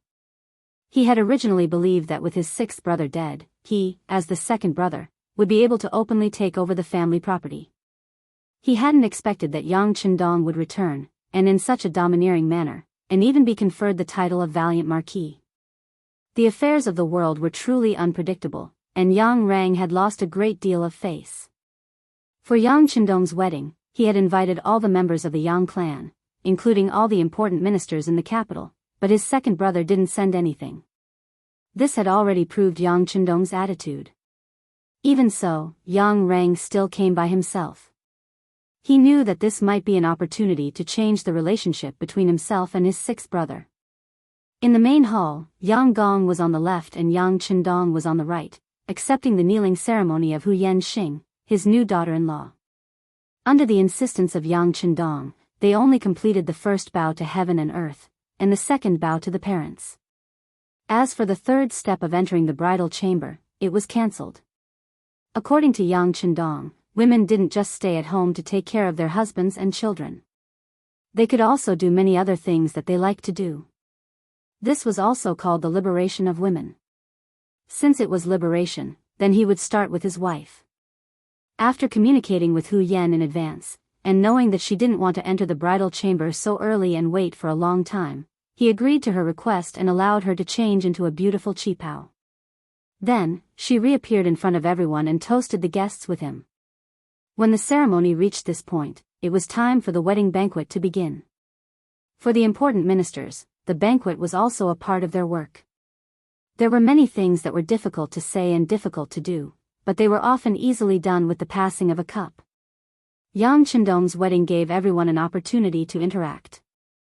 For a moment, the ministers came and went, and it was very lively. However, this liveliness reached a climax when the bride, Hu Yan, and the three other women, changed into decent qipaos and appeared. Yang Qindong announced in front of everyone that today was not only the day he married Hu Yan, but also the day he took Qiao Yin, Lady Shui, and Lady Xiang as his concubines. After listening to Yang Qindong's announcement, the three women, who were completely unaware before, were so excited that their faces turned red. They originally thought that they were very happy to be able to follow Dong Shui. With their status, they didn't dare to ask for anything. However, they didn't expect that happiness would come to them so quickly and so suddenly. In response, Hu Yan looked at them with a smile. She wasn't surprised at all. Obviously, she already knew about this news and must have agreed. Otherwise, Yang Qindong wouldn't do such a thing in public. He was marrying his wife and concubines on the same day. Although this kind of thing had happened before, most of the protagonists who did it were extremely desolate. However, no matter how one looked at it, Yang Qindong wasn't someone who was muddle-headed. At this point, the general public thought that it was normal for emperors to have many wives and concubines. They also thought that it was natural, and believed that China's ancient people practiced polygamy. However, this wasn't the case. Many modern people learned about ancient China through media such as movies, or web novels. At the same time, they often defined the social environment and culture of that era through the interpretation of the drama. Therefore, when the dramas performed were like the hotly discussed palace dramas such as Zhenhuan Zhuan, Rui Zhuan, Yinxi Strategy, and Do You Know It?, the general public would easily take the situation of the emperor and his ministers having many wives and concubines as a matter of course, and believe that the ancient Chinese people practiced polygamy. In fact, what we don't know is that China's marriage model since ancient times was mainly monogamy, and not the stereotypical polygamy and monogamy. The Great Ming Society's Archives No. 163 clearly recorded the punishment for those who violated the law. For ordinary people, if they have a wife but still marry her, they will be flogged 90 times and divorced. If they are over 40 years old and have no children, they will be allowed to marry concubines. Violators will be flogged 40 times. However, the rules weren't absolute. Very few people would take concubines. However, those who took concubines were mainly those with high social status. In other words, the higher the status, the more concubines they would take. Therefore, the imperial family naturally had the most concubines, followed by the important officials and the rich. Commoners rarely had the opportunity to take concubines. Therefore, taking concubines was considered a privilege in China's traditional culture. In the Great Ming Society's Archives number 57, it clearly stated that taking concubines, as well as the number of concubines, had to be investigated by the Ministry of Rights. The heir and the prince had 4 concubines. The eldest son and the general had 3 concubines. It was true that Yang Chendong was the marquis of loyalty and courage, so taking in 3 concubines wasn't that much of a violation of the rules. However, why didn't he mention it in advance? Since no one knew about it, didn't that mean that this matter wasn't reported to the Ministry of Rights?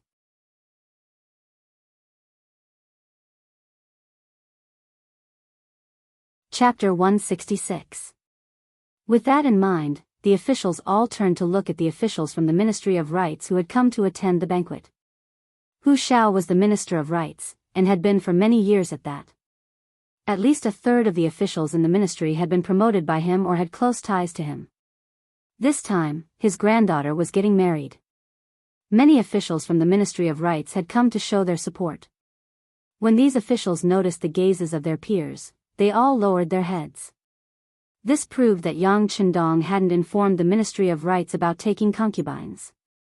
As if he'd known that everyone would react this way, Yang Chendong smiled at them and said, "I didn't inform the Ministry of Rights beforehand, but I did inform the Minister of Rights.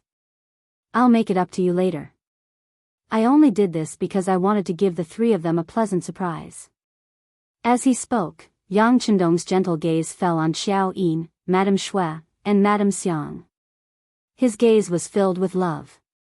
Yang Chendong's actions had indeed given the 3 women a pleasant surprise. As for their reactions, they'd all been recorded by Yang Si. When the officials heard that Yang Chendong had told the Minister of Rights that they'd be reported to the Minister of Rights after the banquet, they all came to a sudden realization. Since that was the case, what did they have to worry about? Besides, what did it have to do with them? In reality, Yang Chendong hadn't told Hu Xiao about this. What kind of joke was this? He was marrying someone else's granddaughter, and he was also marrying 3 concubines at the same time. It would be strange if Hu Xiao agreed. However, he dared to say this because he was sure that Hu Xiao wouldn't expose him. Otherwise, if he got into trouble, Hu Yan would also suffer. When the results were announced, it first drew a lot of discussion, but Yang Chendong easily resolved it. After that, he led the 4 women in a toast to the guests. Speaking of which, Hu Yan and the others weren't women who only knew how to stay at home. They'd all seen the world, and with Yang Chendong's guidance, they didn't show any signs of fear. Instead, they generously raised their cups and toasted. The atmosphere was quite harmonious. At the same time, the Immortal Abode's band and actors began to sing and dance outside the Yang clan's courtyard. It was a lively scene. Among the guests, Han Ji also received Yang Chendong's wedding invitation. Out of camaraderie, he was pulled over by Shengguan Lv Gue. At this time, when he saw Yang Chendong with the 4 women, his teeth itched with hatred. "Commander, this Yang Chendong is getting bolder and bolder. He didn't even report taking concubines. He dared to act first and report later. This clearly shows that he doesn't put the laws of the Great Ming Dynasty in his eyes. We cannot allow this to continue." How could Lu Gue not know that Yang Chendong's actions today were a bit out of line? However, he knew that Han Ji's main motive was revenge. It was because his brother-in-law, Wang Go, had been killed by Yang Chendong. That was why he said those words with hatred. But no matter what kind of mentality he had, Han Ji was still one of them. If a superior wanted his subordinates to listen to his orders, he had to empathize with his subordinates. Thus, he nodded and said, "All right, we'll discuss it when we get back. We'll teach him a lesson." "Thank you, Commander, for your help." When Han Ji heard that Lv Gue was finally ready to make a move, he couldn't help but be overjoyed. He quickly raised his arms and used Yang Chendong's wedding wine to toast Lv Gue. The funny thing was that he was also scheming against Yang Chendong. All banquets must come to an end. Although the programs were endless, the guests still left one by one when the sky was almost dark. Among them, there was someone who didn't want to leave. That was the second brother, Yang Rang. At noon, Yang Chendong toasted each table. He had more or less spoken to the guests, but he acted as if he didn't see his second brother. Not only that, even his sisters-in-law treated him like air. The facts had already shown that Yang Chendong was very angry with him. Since he had come today, he naturally wanted to use this opportunity to perform well and strive to turn hostility into friendship. Second brother, let's go. Today is not suitable for doing other things. The eldest brother, Yang Gong, walked in front of Yang Rang with a face full of alcohol. The behavior of his second brother a while ago, even he was extremely unhappy after seeing it. But after all, they were still brothers. He couldn't just watch Yang Rang be unlucky. Big brother. Seeing Yang Gong walk over, Yang Rang showed an amiable and even fawning smile. Big brother, you must tell little six that I did it for the good of the Yang family manor. In that case, even if I didn't do it, others would do it. At least if I did, would have given the Yang family a way out, right? Listening to Yang Rang's sophistry, Yang Gong was very disgusted. He could say so many reasons for doing bad things. He was really shameless to the extreme. Okay, let's talk about it later. Let's go first. Yang Gong didn't agree. He just wanted to take his second brother away, so that he wouldn't stay and cause trouble and attract the displeasure of his sixth brother. If that happened, it would really spoil the beautiful atmosphere. His eldest brother did not agree to plead for mercy and just wanted to drag him away. How could Yang Rang be willing to comply? His face immediately changed. All right, since eldest brother doesn't care about our brotherhood and is unwilling to help second brother to plead for mercy, then you can leave by yourself. In short, I will wait here. If little six doesn't come out, I won't go anywhere today. I want to see if he really doesn't recognize me as his elder brother. If this matter spreads out, who will look good at that time? Yang Rang shamelessly shook off Yang Gong's arm and then looked at the inner courtyard of the Yang family manor. He looked like he wouldn't leave until he saw the main person. You. He didn't expect his brother to be such a person. Shamelessness is invincible. At this moment, Yang Gong didn't know what to do. At this moment, a group of people walked out from the inner courtyard. The person in the lead was a woman. It was the eldest sister of the Yang family, Yang Fei. Although they were all from the Yang family, the treatment was obviously different. When Yang Fei walked out, there were 4 brides beside her. Every one of them accompanied her and talked. From time to time, one could see the eldest sister of the Yang family smiling. When he saw his eldest sister walking out, Yang Rang quickly turned around to avoid her. He wasn't afraid of his eldest brother Yang Gong because his eldest brother's ability was mediocre and not worthy of his attention. However, his eldest sister was different. Most of them grew up following behind Yang Fei. When they were young, they were rarely taught a lesson by their eldest sister. As a result, when they grew up, there was still a fear in their hearts. Yang Rang wanted to avoid her, but now that most of the guests had left, there was only a limited number of people left. Yang Fei only needed to sweep her eyes and naturally saw him. When she saw that it was her disappointing second brother who was pacing back and forth, she immediately figured out what was going on. Her face immediately darkened. As the eldest sister, Yang Fei naturally hoped to see the Yang brothers and sisters united. Even if someone did something wrong, if she could give them a chance to forgive, she would be willing to give them the chance. However, as Yang Chendong's second brother, Yang Rang had done something wrong first, and then he wanted to seek justice on the day of the wedding. This was really a bit aggressive. She took large strides and arrived behind Yang Rang, who had just turned around. Yang Gong, who was standing at the side, saw Yang Fei first and quickly called out with a smile, "Eldest sister." When he heard his eldest brother's call, Yang Rang knew that he couldn't avoid it. He could only unwillingly turn around and force out a smile. "Hello, eldest sister."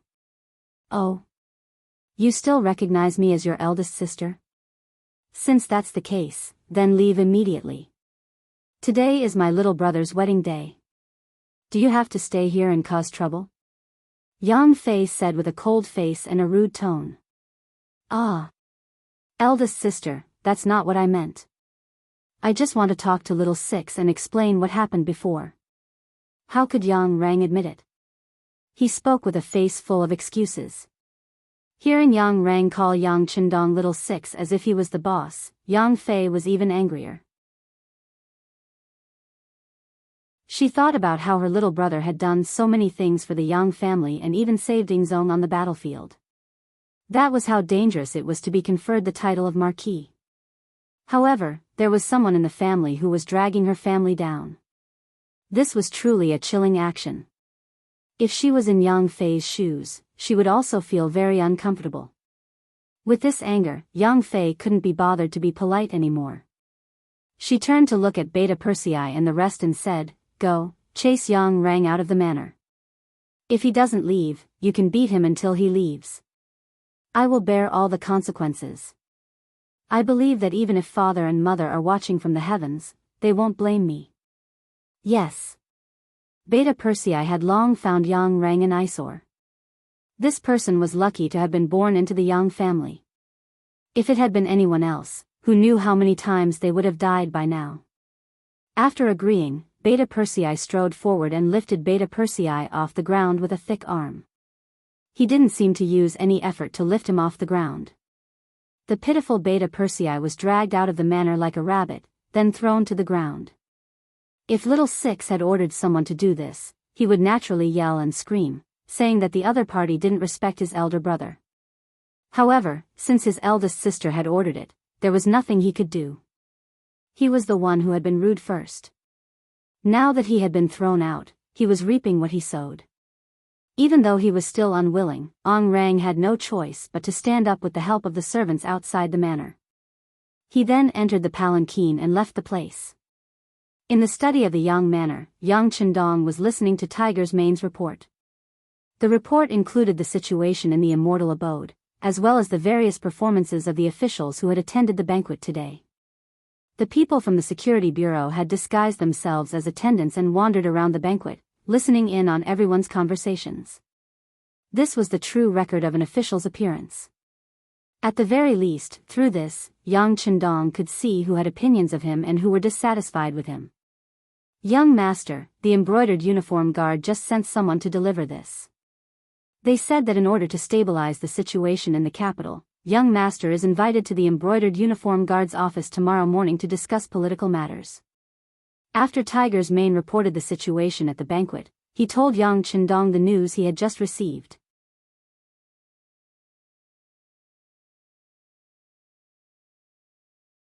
Chapter 167. Mao, Rabbit, time was from 5 to 7 o'clock, with 6 o'clock as the time. Letting Yang Chendong go to the meeting so early was obviously not to let the bridegroom have a good night's sleep. It was too obvious that he was deliberately making things difficult for Yang Chendong. In this regard, Yang Chendong just responded with a cold snort, and then ignored it as if he hadn't heard the news. After dealing with the business, Hu Mang tactfully excused himself. Today was the young master's big day, so he had to be tactful to stay far away from the scene. With no one bothering him anymore, Yang Chendong straightened his clothes and walked towards Hu Yan's courtyard in the inner courtyard. Tonight, he was going to perform the Duke of Zhou's rites with her. When he thought of this, his footsteps seemed to quicken. In the bridal chamber, Hu Yan, who had just sent away her elder sister Yang Fei, had returned. After removing her makeup, she changed into a red bridal dress and sat by the bed, waiting. At this time, the room was very quiet, and only the sound of Hu Yan's little heart beating could be heard. Although she had long thought that there would be a day like this, and even looked forward to it. But when she really arrived, she still felt a little nervous. In particular, the servant girl Xiao Qing was nowhere to be found, and no one accompanied her to talk, so the tense atmosphere was even more intense. Creak. The door was pushed open from the outside.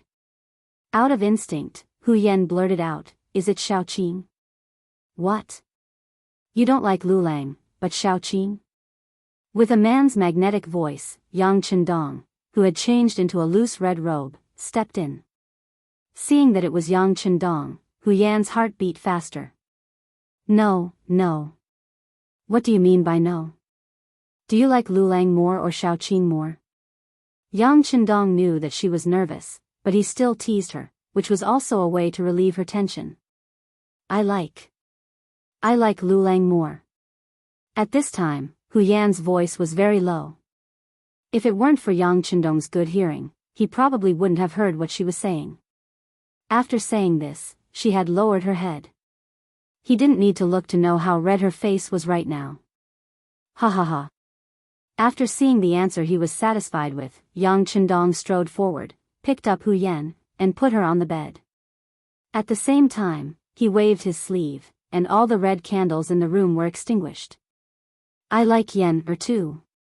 After a short sentence, a series of rustling sounds could be heard, and then the moon, which was originally hanging in the sky, was now nowhere to be seen.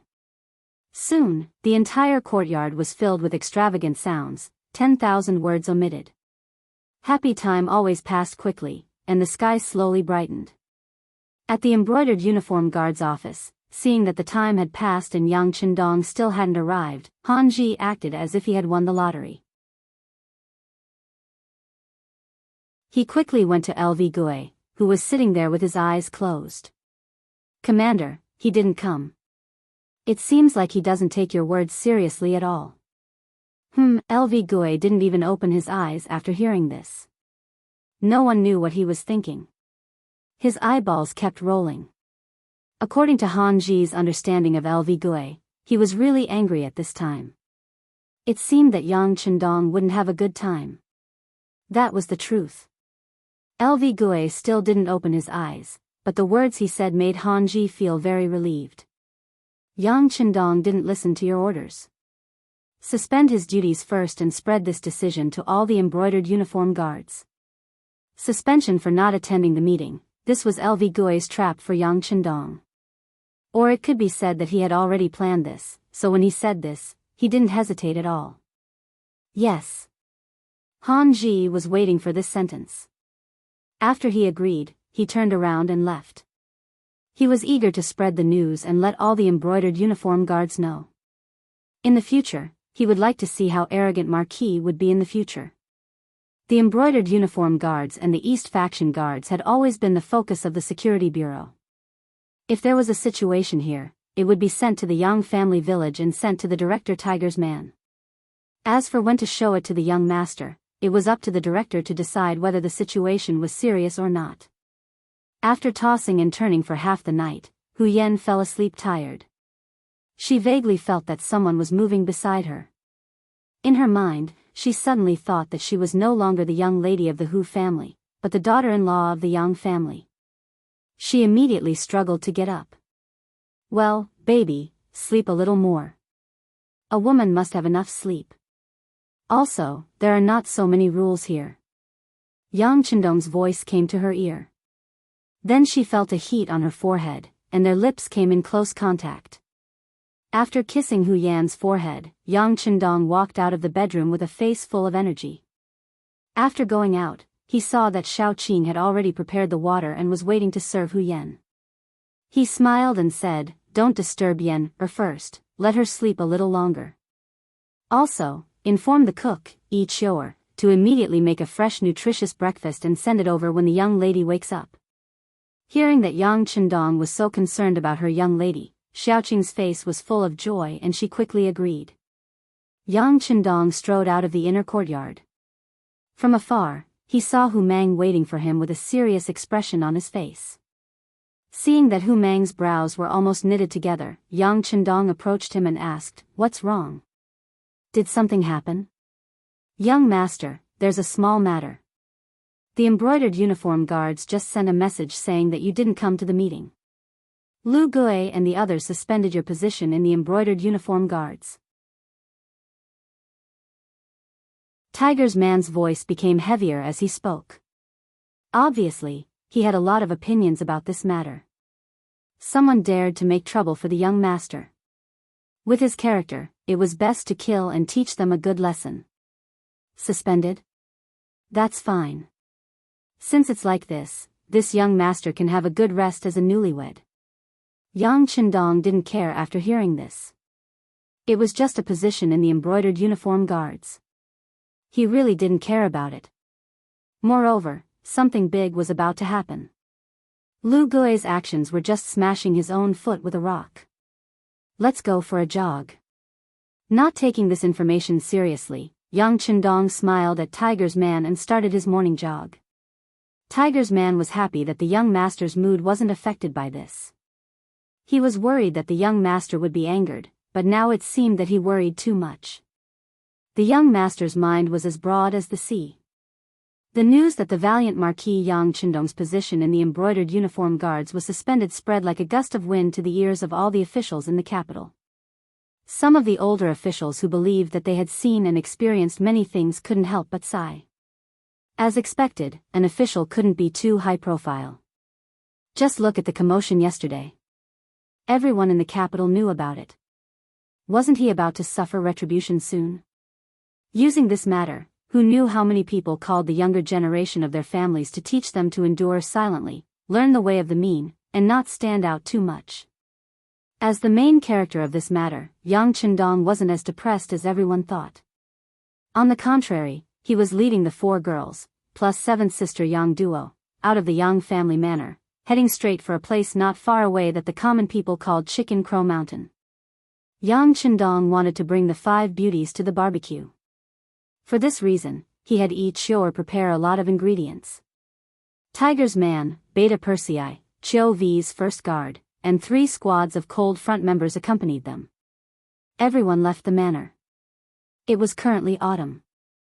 The maple leaves on the mountain were golden yellow, and the scenery along the way was indescribably beautiful. The 4 girls couldn't stop shouting. Women in ancient times rarely had the opportunity to go out like this. Even if they went out, they were often very strict and weren't allowed to casually look around. How was it like being with Yang Qindong, where they could do whatever they wanted? In the spacious and comfortable carriage, lying down wasn't a problem at all. Every time they saw beautiful scenery, they would take out their only camera to record the beauty. Because of this, the caravan also stopped and traveled. In the afternoon, they finally arrived at the foot of Chicken Crow Mountain, which was 30 li away. Soon, everyone set up the grill, held the charcoal, started the fire, prepared the ingredients, and fetched water. The guards also looked around with vigilant eyes. There wasn't the slightest bit of panic, which surprised the 4 girls and made them very happy. The environment in the wilderness was the easiest for people to let their thoughts run wild. Because of this, their mood was also very good. Later on, they even followed a few maids to make skewers out of curiosity. It wasn't enough to just do it themselves, so they even pulled Yang Qindong over. Thus, the dignified Marquis of the Great Ming Dynasty actually started working there with the servants. This isn't good. 7th sister Yang Duo really couldn't believe the scene in front of her. Her husband, Wang Go, used to be just an insignificant official, but he had always stayed away from the kitchen. The idea of a gentleman staying away from the kitchen was deeply rooted in people's hearts at that time. But look at Yang Qindong. Even though he had the title of Marquis and owned such a large family property, he still worked with everyone. From this point alone, the biggest difference between him and the others was that Yang Qindong was different from others. There's nothing bad about it. Since we came out to play and eat, of course, the atmosphere will be better if everyone works together. Hu Yan and Yang Duo had the best relationship, and the distance between them was also the closest. Naturally, they heard the whispering just now. But Yang Duo still wanted to say something. No buts. Lu Lang didn't refuse. I think he is willing to do such a thing. As his sister, you don't have to care so much. You should hurry up and work. Don't be outdone by others. Hu Yan chuckled. After completing the experience of turning from a girl to a woman last night, her mind didn't seem to be as mature as before. At this time, she was completely like a child. If it wasn't for the torment last night, and her body didn't allow it, she would probably start jumping around in a while.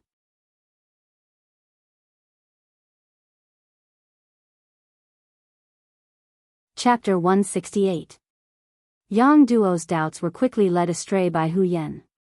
In just a short while, not only did she not let her sixth brother Yang Qindong rest, she even took out a portion of the tasks in front of her and placed them in front of him. In her words, it was called, "Capable people do more work." When Yang Qindong was a soldier in his previous life, he did everything very quickly. Naturally, the speed at which he worked was not something these young ladies could compare to. With Yang Duo taking the lead, Hu Yan quickly placed her own skewers in front of Yang Qindong. Not only that, she also brought Xiao Yin, Lady Shui, and Lady Xiang's skewers over. Xiao Yin and the other two naturally did not dare to mess around like Hu Yan. They could only look at Yang Qindong with an awkward and slightly nervous expression. You guys are too much of a bully." Looking at the mountain of skewers in front of him, Yang Qindong showed a helpless expression, causing the women to laugh out loud. Even Tiger's Mane's wife, Feng and Yang Xi's wife, Mu Lily, could not help but cover their mouths and chuckle. At that moment, the two women were greeted by their husband's stern gaze. What the young master did with his wives was considered a pleasure in the boudoir. Outsiders were absolutely not allowed to comment on anything. Tiger's Mane and Yang Xi had been with Yang Qindong for a long time, so they naturally understood this principle. After being glared at, the two women curled their lips and looked as if they were not afraid. However, they turned around and busied themselves with their work. Obviously, they were not afraid of their husband, but they knew that they had to give face at the right time. This way, they could live a happy life. Looking at Yang Qindong, in the face of the work that was completely beyond one person's ability, he waved his hand and called Tiger's Mane, Beta Persei, and Yang Xi over. "Put it on. I'll leave this work to the three of you." "Ah. Young master, this." Tiger's Mane and the other two looked troubled. If they were asked to charge and break through enemy lines, they would definitely not object. However, when it came to this kind of work, the three of them were really a little embarrassed and unhappy. "What is this? The young master asked you to do something, and you're still making excuses? Let me tell you, this job is going to be done by the three of you. You have to finish it. Also, spread the news to Crimson City, let them train a female army. The number doesn't need to be too big, just about 200 people will be enough. In the future, it's better to let them protect Madam. Also, it's better to let them do the delicate work." Yang Qindong sighed. He didn't want a group of men to protect his women. It would be inconvenient. It was better to prepare and train some female soldiers in advance. "That's a good idea, a good idea. I've long heard from Xiao Feng that there are many girls in Crimson City who want to become soldiers, but other than entering the propaganda team, there doesn't seem to be a better opportunity. Now that we have a female army, the problem will be solved."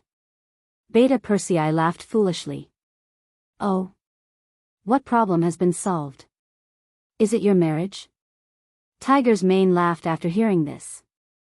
Among the few of them, Tiger's Mane and Yang Xi's personal problems had been solved. Only Beta Persei had not made any progress in this regard. It was no wonder that Tiger's Mane said this. No. The burly Beta Persei blushed when Tiger's Mane said this. He wanted to argue about something. However, when Yang Qindong saw this, he smiled and said, "Tiger's Mane is right. Beta Persei, you're already 20 years old. It's time for you to find a wife. Work is important, marriage is also important, and carrying on the family line is even more important." Since Yang Qindong said this, Beta Persei could not refute. He could only lower his head and agree. However, anyone could see that he was really uncomfortable holding it in. He wanted to find a chance to learn from Tiger's Mane. They skewered the meat and started to roast it. The sky gradually darkened. Fortunately, Ling Feng had already prepared dry wood. He set them together and lit them up. As a result, a huge bonfire was formed. When the bonfire was lit, the flames burned fiercely. A sense of warmth instantly spread throughout everyone's body. Bonfire, the fragrance of meat, good wine, beautiful women. When all of this was put together, it formed a very beautiful picture. Very soon, other than Leng Feng, who was on sentry duty and in charge of safety, everyone else, including Yang Chendong and his 4 wives, left the scene and gathered around the bonfire to dance and sing. Everyone's cheeks were red and all of them were beaming with joy. Hu Yan's left hand was held by Yang Chendong, and on her right was Yang Duo. Her hands were raised from time to time, and her legs were kicking and jumping. Her face was like a peach blossom, and she was extremely happy. This kind of life was something she had never dared to imagine before. It was so unrestrained, free, and even freewheeling. And it seemed that her future life could be accompanied by this. How could it not make people yearn for it and feel relaxed and happy? They did not know how long they had been dancing and singing. They drank a lot of wine, and under Dong Shuai's intentional or unintentional actions, Hu Yan was a little drunk. It was already very late. When everyone was tired, Hu Yan felt her body being lifted into the air. She was carried onto Yang Chendong's back and they entered a spacious and sturdy tent that had already been set up. Hu Yan knew that beautiful things like last night would happen again. Just when she was feeling shy, Yang Chendong had gone out and walked in again. This time, he was holding Xiao Yin in his arms. Ah! The sudden appearance of another woman made Hu Yan feel a burst of shyness and surprise. The joy of a boudoir was certainly something that people yearned for, but why did he bring another person out? Before Hu Yan could figure it out, Lady Xue and Lady Xiang were also carried into the tent by Yang Chendong. The other 3 women had already seen this kind of thing. They slept together, so of course, they knew what Dong Shuai was going to do. They were a little shy and a little excited. Hu Yan, on the other hand, was completely unaware. Just when she was wondering why there were so many people all of a sudden, a big hand began to wander around her body. That feeling made her feel comfortable and shy. She forced herself to stay awake and said, "Lu Lang, don't do this. There are others, not others. They are all your sisters. Let's do it together." Yang Chendong said very soberly. Under his skillful methods, Hu Yan was quickly turned into a pile of mud. Then, she was completely at his mercy. In her consciousness, she seemed to see a few white bodies. Then, she fainted happily. For a moment, the garden was filled with intoxicating spring. A ray of sunlight slowly shone through the tent and shone on Hu Yan's face. She felt the warmth and slowly opened her eyes. What came into view was that Xiao Yin and the other women were still sleeping. Ah!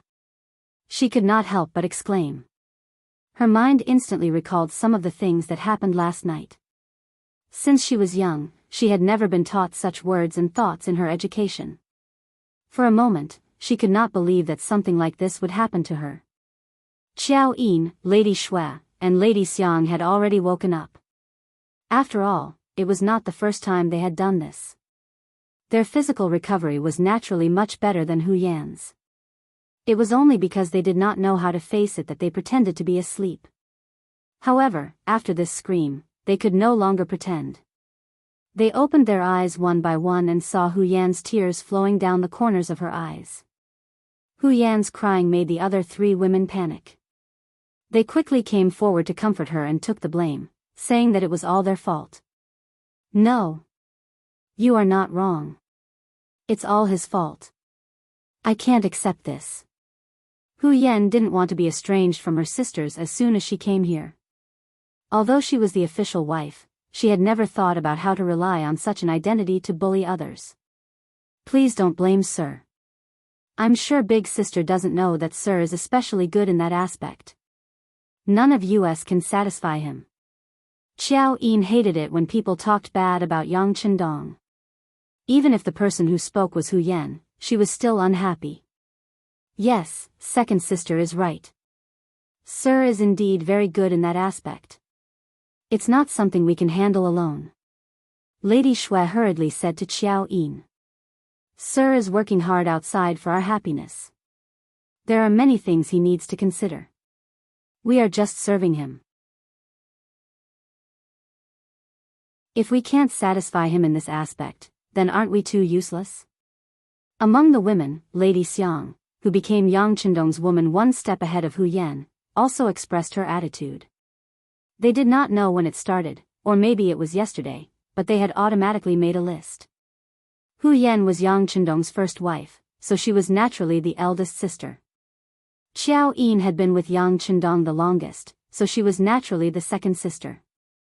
Lady Shui was the third sister, and Lady Xiang was the fourth sister. As for whether there would be a fifth sister after that, it was already set in stone. Xiao Yin had said that there was a girl named Luan Xiaoyu in their hometown who also liked Yang Chendong very much. Yang Chendong also liked her, but because she was too young, they still had to wait.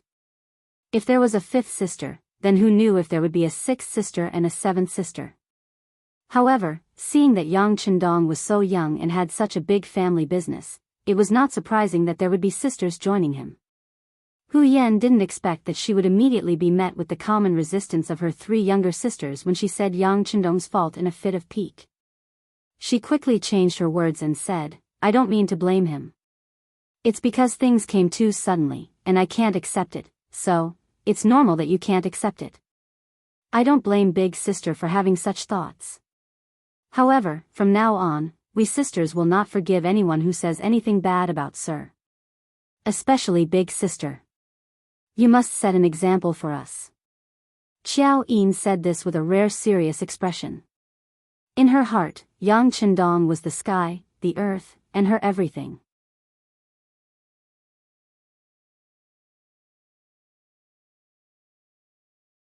Chapter 169.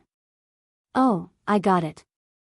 Hu Yan, who had clearly suffered a loss, was now like a child who had done something wrong. She lowered her head and pursed her lips. However, it had to be said that after such a conversation, she had diluted the matter of sleeping together. She, who had been persuaded, had also begun to consider Yang Chendong. At the foot of Chicken Crow Mountain, Yang Chendong had just returned from his morning run when he was stopped by seventh sister, Yang Duo. "What's the matter, seventh sister? Did someone bully you?" Yang Chendong pretended to be angry when he saw the anger in Yang Duo's eyes. Her eyes weren't eyes, and her nose wasn't nose. But in reality, he knew very well what seventh sister was here for and what she wanted to say. "Sixth brother, aren't you going too far? I heard that last night you..." "What happened last night? Did seventh sister not rest well? If so, go back and have a good rest now. If you want to go back to the Yang family village, I can send someone to send you back now. As for other things, let's not talk about them." Yang Chendong saw that the other party was bluntly talking about what happened last night and seemed to want to interfere in his family matters. Yang Chendong used words to block her. In the end, he still had to rely on himself to live his own life. As for other people's opinions, it was just a one-sided opinion and did not represent anything. Perhaps Yang Chendong was very easy to talk to when it did not involve matters of principle. However, when it came to some matters, his words carried enormous weight. Once he made a decision, he would not change it. Yang Chendong's tone suddenly became a little stiff. Yang Duo could not accept it for a moment. "This. Sixth brother, you've changed?" "It's not that I've changed. It's just that seventh sister has never seriously understood me." Yang Chendong shook his head and looked at Yang Duo very seriously. They were family and had a blood relationship, so he would not watch anyone bully his seventh sister. However, this was not a reason for the other party to interfere in his life. With just one sentence, Yang Duo suddenly became speechless. Yes, she really did not understand Yang Chendong. Ever since her youngest brother had appeared in the capital, she had always been surprised by his appearance.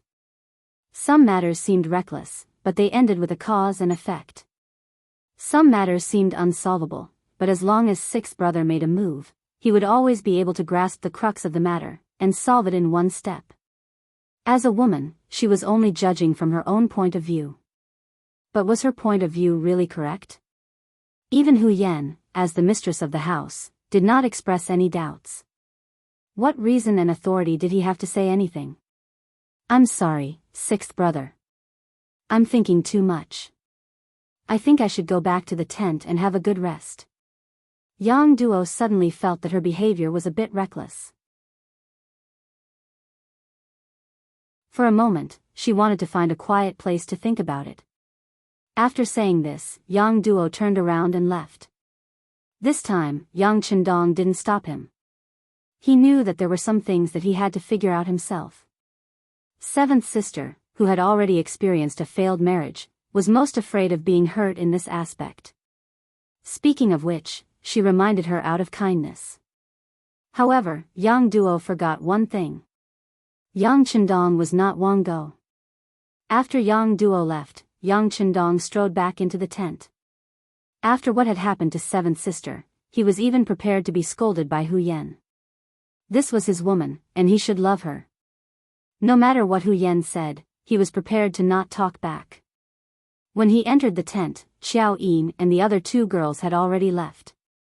Only the maid Xiao Qing was there to dress Hu Yan. When she saw Yang Chendong enter, Xiao Qing quickly bowed and said, "Master. How about this? You can leave for a moment. I have something to discuss with Madam." Yang Chendong smiled and nodded to Xiao Qing. Xiao Qing naturally knew that she would spend the rest of her life with Hu Yan and Yang Chendong.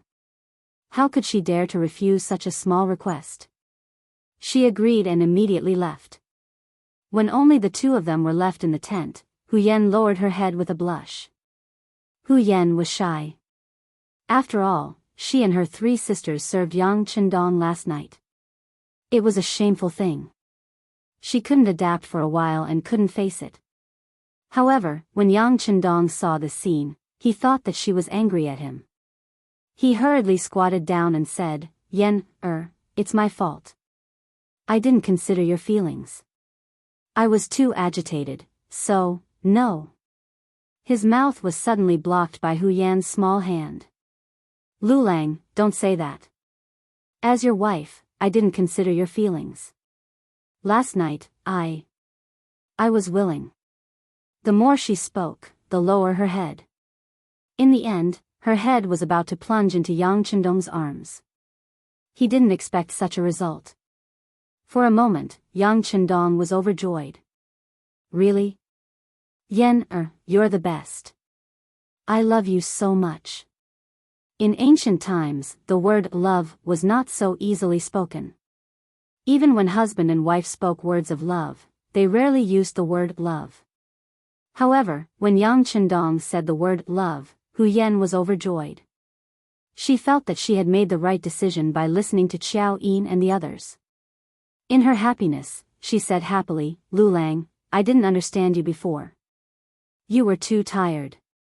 As your wife, as long as you're happy, you can do whatever you want in the future." Haha. Yang Chendong had already thought it through. It must be Xiao Yin and the others who did Hu Yan's work that resulted in such a delicious result. He was instantly even more satisfied with Xiao Yin and the others. Originally, he had to spend a lot of effort to persuade them. Unexpectedly, he didn't need to say anything and the matter was resolved. In his happiness, Yang Chendong held Hu Yan's little face and kissed it.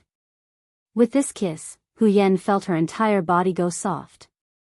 She said shyly and carefully, "Husband, if you want to, can you wait until night time? After all, it's broad daylight. If others find out, I'm afraid it won't be good." Ha ha ha. Seeing that Hu Yan seemed to be a little moved, Yang Chendong laughed. However, he also knew that Hu Yan's skin was probably very thin. At least, it wasn't as thick as his. If he didn't let go of this matter, it was very likely that it would cause resentment. Therefore, he intentionally changed the topic. First, he talked about the matter between Xiao Qing and Sun Shuang. They're not young anymore. As their master, you should find a time to arrange their marriage.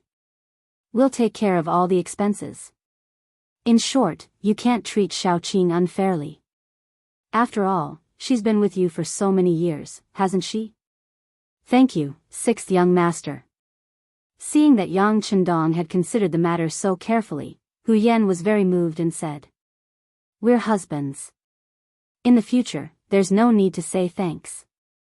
Everything I do for you is what I should do. By the way, my seventh sister seems to have some complaints about what happened last night. Do you think you should personally go and have a good talk with her? I don't want her to misunderstand me, hee. Yang Qindong thought about it and decided to leave the job of persuading seventh sister to Hu Yan. If Hu Yan took the initiative to persuade her, it would be more effective than 100 words from him. And hearing that seventh sister had complaints, Hu Yan's heart was moved. This was seventh sister standing up for her. She didn't even hesitate to blame her own brother. This sister-in-law was absolutely competent. Hu Yan agreed, and Yang Qindong's heart was completely relieved. Although there were some things that he didn't ask others to understand, they were still family, and understanding was always better than opposing. Just as Yang Qindong was enjoying the happiness of having multiple wives and gaining the understanding of his wife, several groups of fast horses were galloping through the streets of the capital. These brave soldiers had banners with the word Xian written on their backs. As soon as they entered the capital, their faces were gloomy as they spurred their horses forward. Many scheming people had a bad premonition when the messenger didn't shout the news of victory from 600 miles away. This should be a battle report from the front line. If it wasn't a victory report, what could it be? At this time, in the imperial court, Zhu Qiyu had already changed into a dragon robe and was sitting on a huge golden dragon throne. He was looking at the officials and listening to them report on the important matters of the court. Zhu Qiyu, who had been emperor for some time, had gradually come to like this feeling of being high and mighty. Although he didn't have complete power and had the final say, he had basically controlled the situation. Out of the 6 ministries, 2 of the ministers had been replaced by his favored candidates, Minister of Revenue Jin Lian and Minister of War Yi Ming. These 2 had replaced Wang Zhua and Kuang Yi, who had followed Emperor Ying to Nanjing. These 2 new ministers were very grateful to Zhu Qiyu for his favor. Naturally, if this substitute emperor had any requests, they would do their best to satisfy them. Of the 6 ministries, the Minister of Works, Shi Pu, had always been a fence-sitter. When Wang Zhen had been present, he had often tried to curry favor with him. Now that Jining had become a head eunuch, he had long since leaned over. In this way, he could also be considered a member of the substitute emperor's faction. Out of the 6 divisions, 3 of them were on her side. Zhu Qiyu felt even more satisfied. Zhu Qiyu had come to court in a happy mood, intending to show off his skills and compete with Zhu Qizhen in governing the country. However, all of this ambition was shattered when a messenger ran into the imperial court to deliver an urgent military report. Report, important military intelligence from the front line. As soon as the messenger entered the main hall, he knelt on the ground with a thud. It could be seen that he had been running non-stop all this time, so much so that he was a little exhausted. Speak. Hearing that it was a military report from the front line, Zhu Qiyu straightened his body and looked at the soldier with a face full of expectation. Your Majesty, Admiral Shi Heng was ambushed by Walla's army. The army suffered heavy losses, but Admiral broke out of the encirclement and is resisting the enemy cavalry's advance. Please let me report this to Your Majesty first and ask for reinforcements to be sent. Prepare for a big battle. After the messenger finished speaking in one breath, he felt his vision blur and then fainted from exhaustion.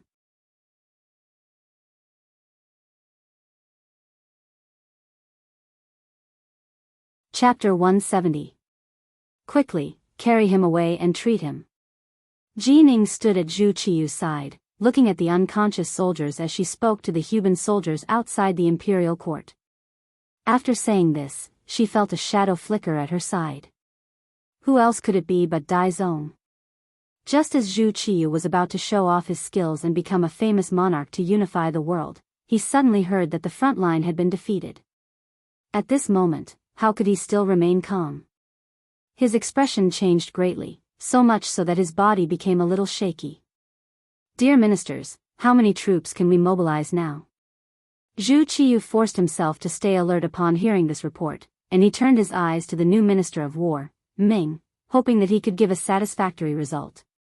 Yi Ming, courtesy name Zixin, was the son of Yiji, a man of high intelligence.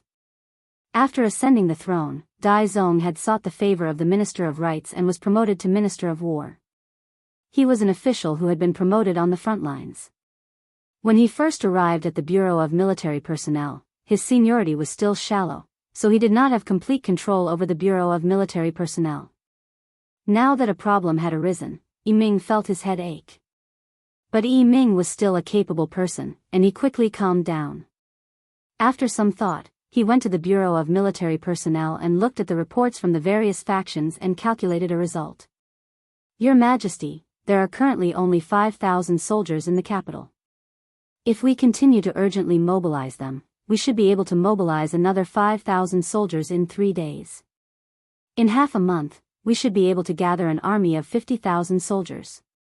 For the mighty capital of the Great Ming Dynasty to have so few soldiers was a result that Zhu Qiyu had not expected. But he knew that since Yiming dared to say this, there was no doubt about this result. If this was really the case, how should they deal with the arrival of the Walla's army? Speaking of which, there were many reasons for the current situation in the capital. Unlike in history, after the Tumu Fortress incident, Dai Zong had listened to Yu Qian's words and adopted a defensive strategy. This had led to the defense of the capital and the defeat of the Walla's army. Because of Yang Qindong's arrival, Yu Qian had been invited to Tsuxian City long ago to serve him.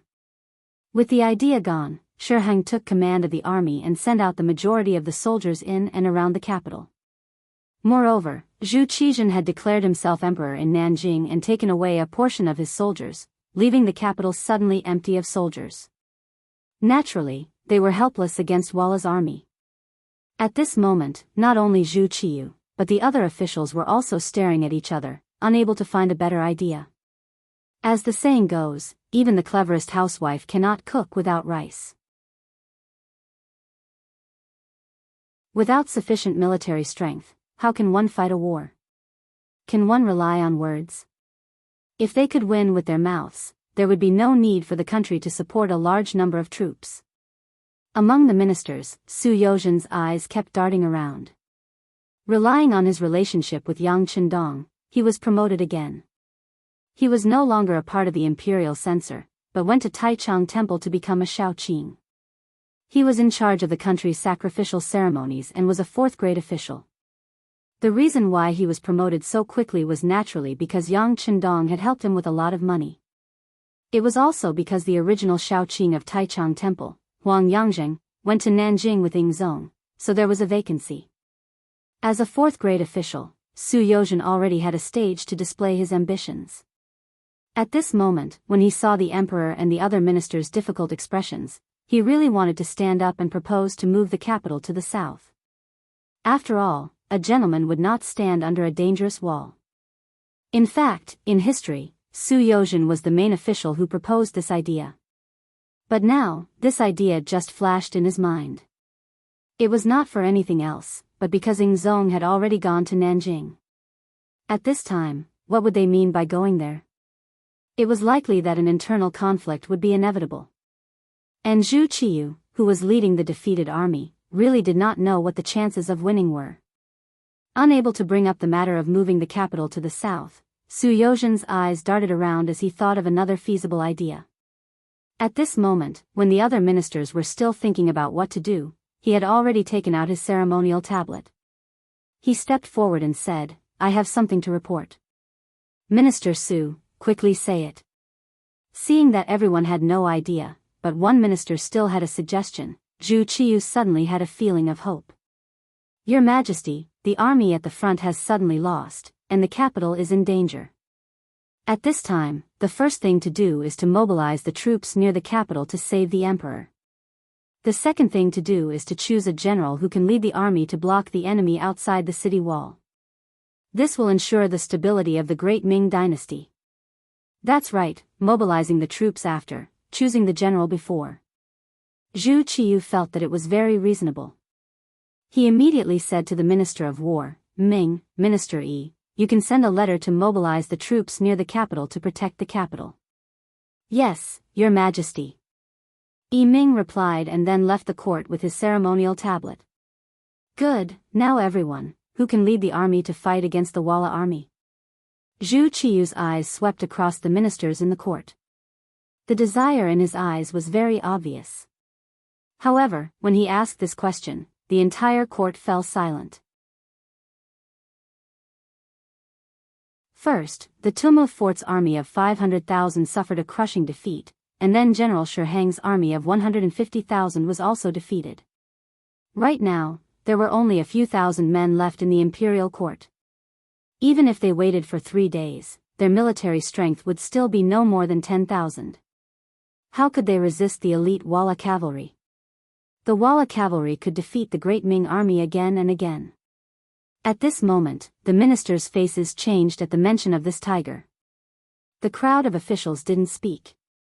This made Zhu Qiyu extremely anxious. What's wrong? Our magnificent great Ming dynasty actually has a great general who can command the 3 armies? Valuing the civil and despising the military had always been the basic national policy of the Ming dynasty. In fact, it was not only the Ming dynasty.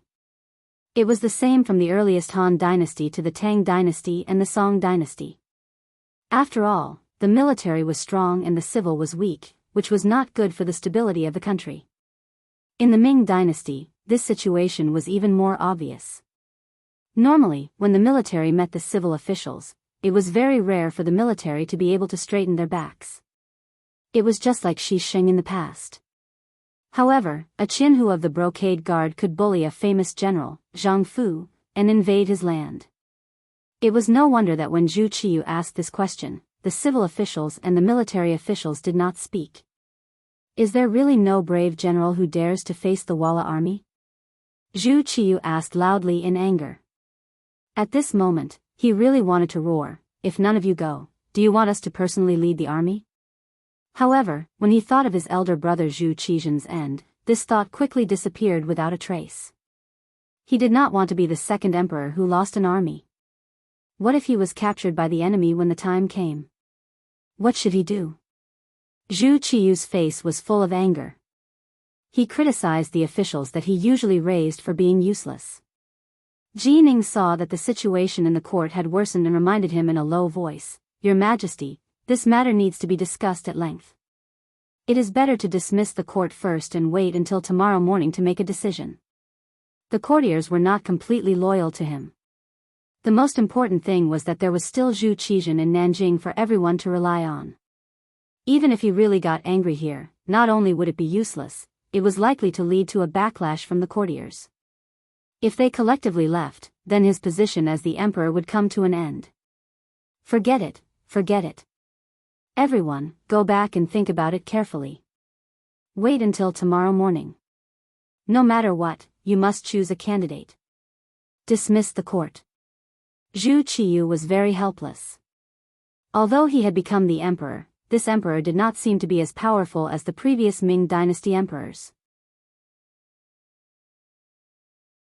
After the officials shouted "Long live the emperor," they left the court and left the palace. After Su Yozhen left the palace hall, she quickly contacted the people of the security bureau and reported the situation in the court today.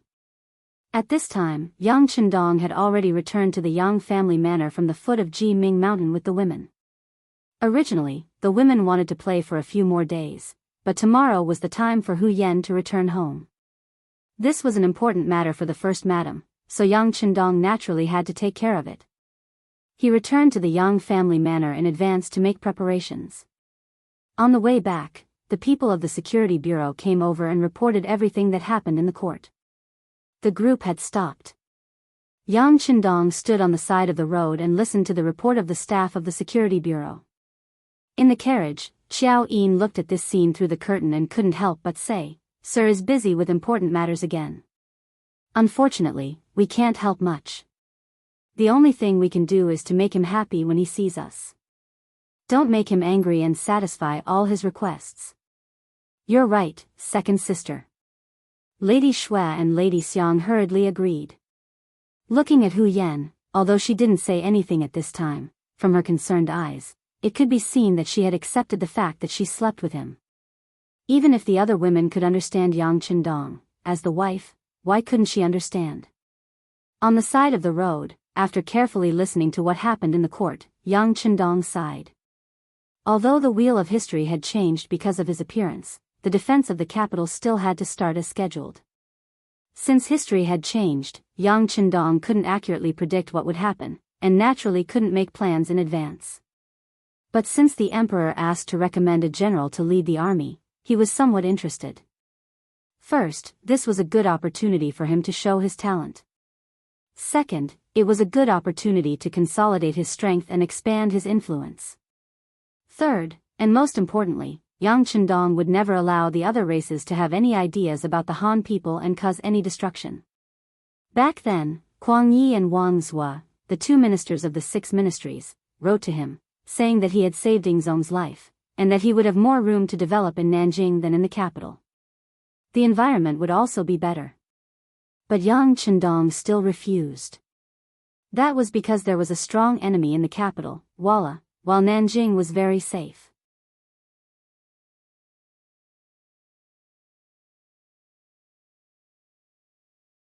Chapter 171. It couldn't be said that Yang Qindong had appeared for the sake of war, but he had indeed appeared for the sake of the Han's rise to power. Since there were people who wanted to harm the Han, why couldn't he teach them a lesson? Presumably, after this battle, Zhu Qiyu would owe him a big favor. This would only be beneficial to his future plans. Alright, Marquis knows about this matter. How about this, go back and tell Su Yozhen to recommend Marquis to lead the army tomorrow morning. Yang Qindong analyzed the situation and felt that the time was right. It was time to step forward, so he informed his subordinates of his decision. Yes. The staff member of the security bureau quickly left after receiving a confirmation. Yang Qindong quickly returned to the spacious carriage. As soon as he entered, the women began to chatter incessantly. Knowing that there were some things that couldn't be hidden, Yang Qindong maintained a smile on his face as he said, "The soldiers on the front lines have been defeated. The Walla army should be arriving at the capital soon." Ah. The women had only asked out of curiosity. Even if Yang Qindong hadn't said anything, they would have understood. After all, the idea of a male protagonist had been passed down for thousands of years. But unexpectedly, Yang Qindong didn't have any intention of hiding it from them. He really did tell them about it, but the result was so shocking. They're about to reach the capital? Then we. As a descendant of the Hu clan, Hu Yan was naturally more sensitive to political matters than the other women. You don't need to worry.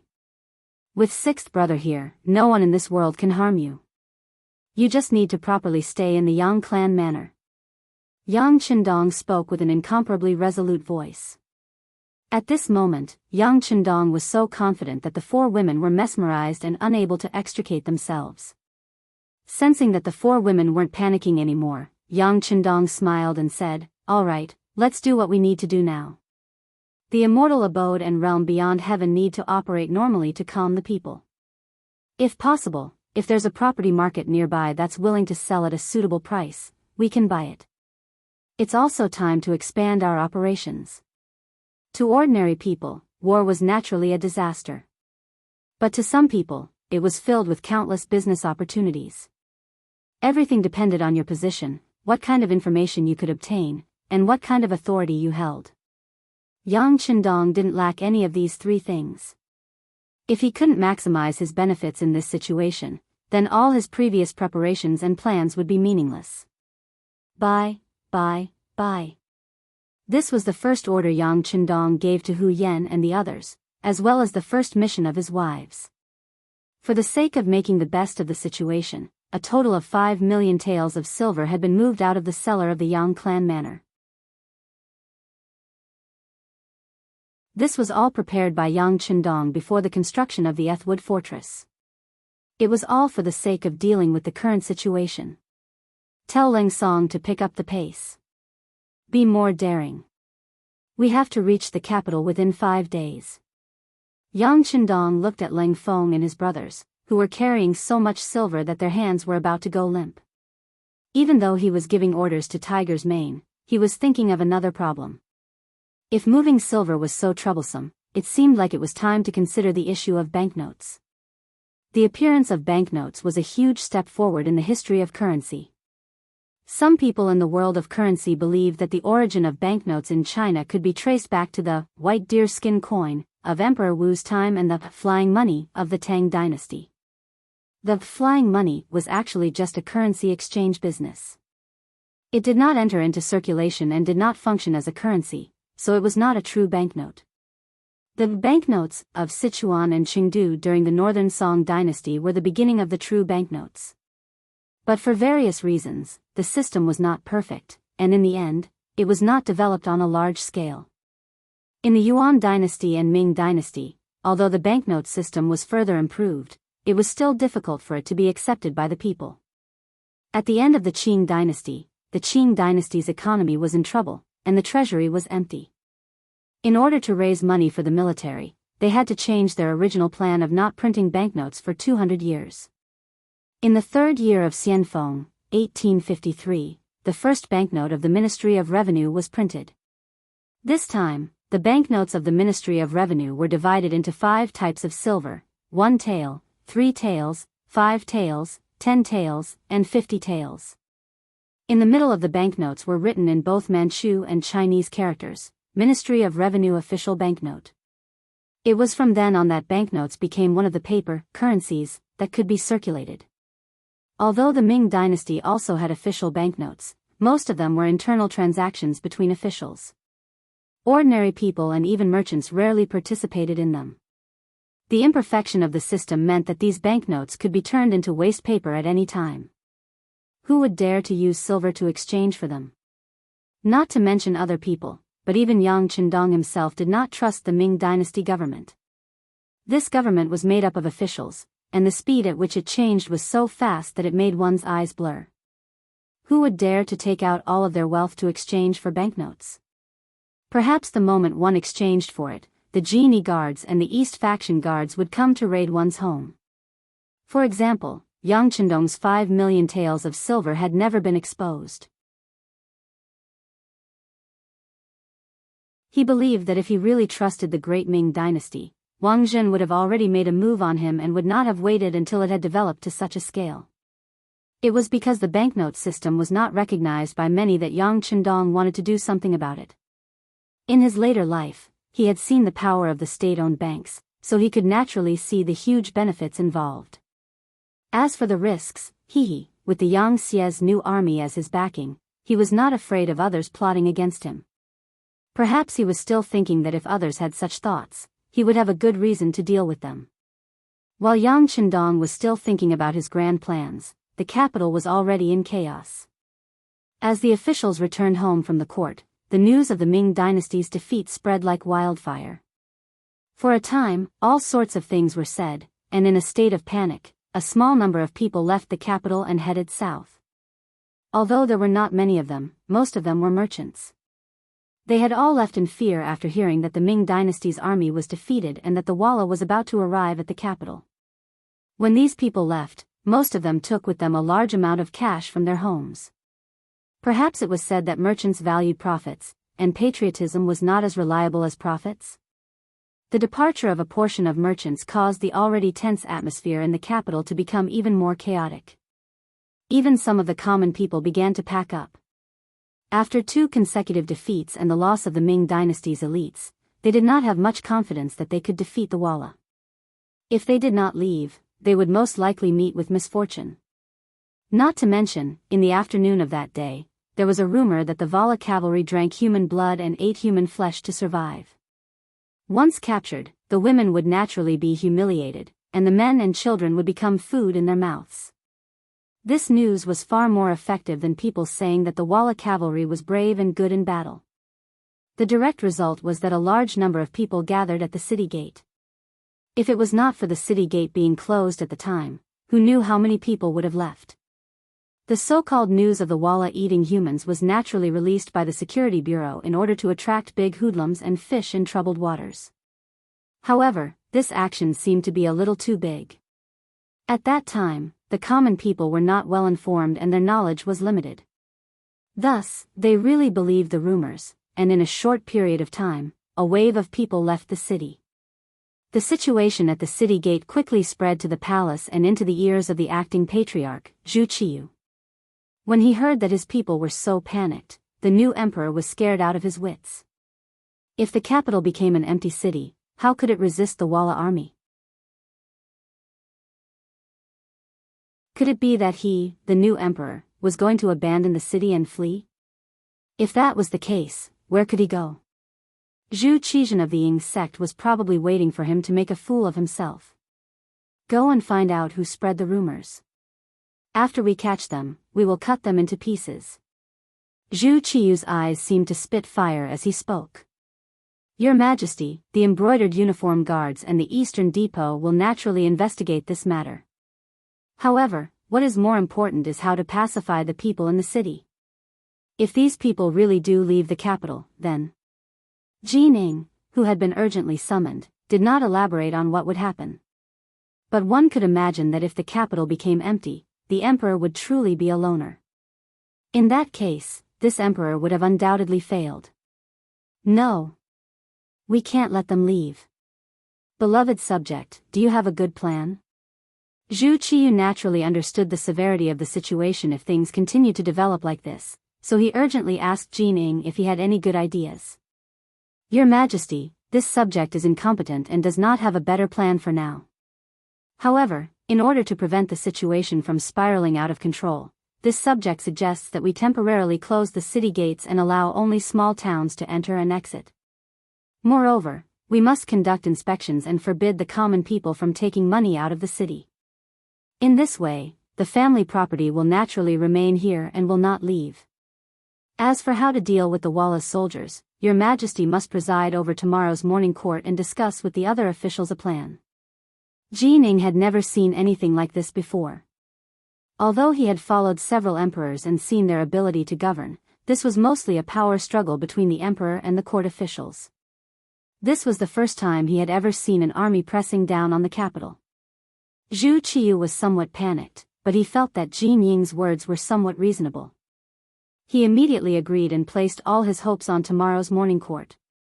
After a sleepless night, the morning court began as scheduled. At the same time, the main gates of the capital were opened to side gates in the name of preventing Walla spies from sneaking in.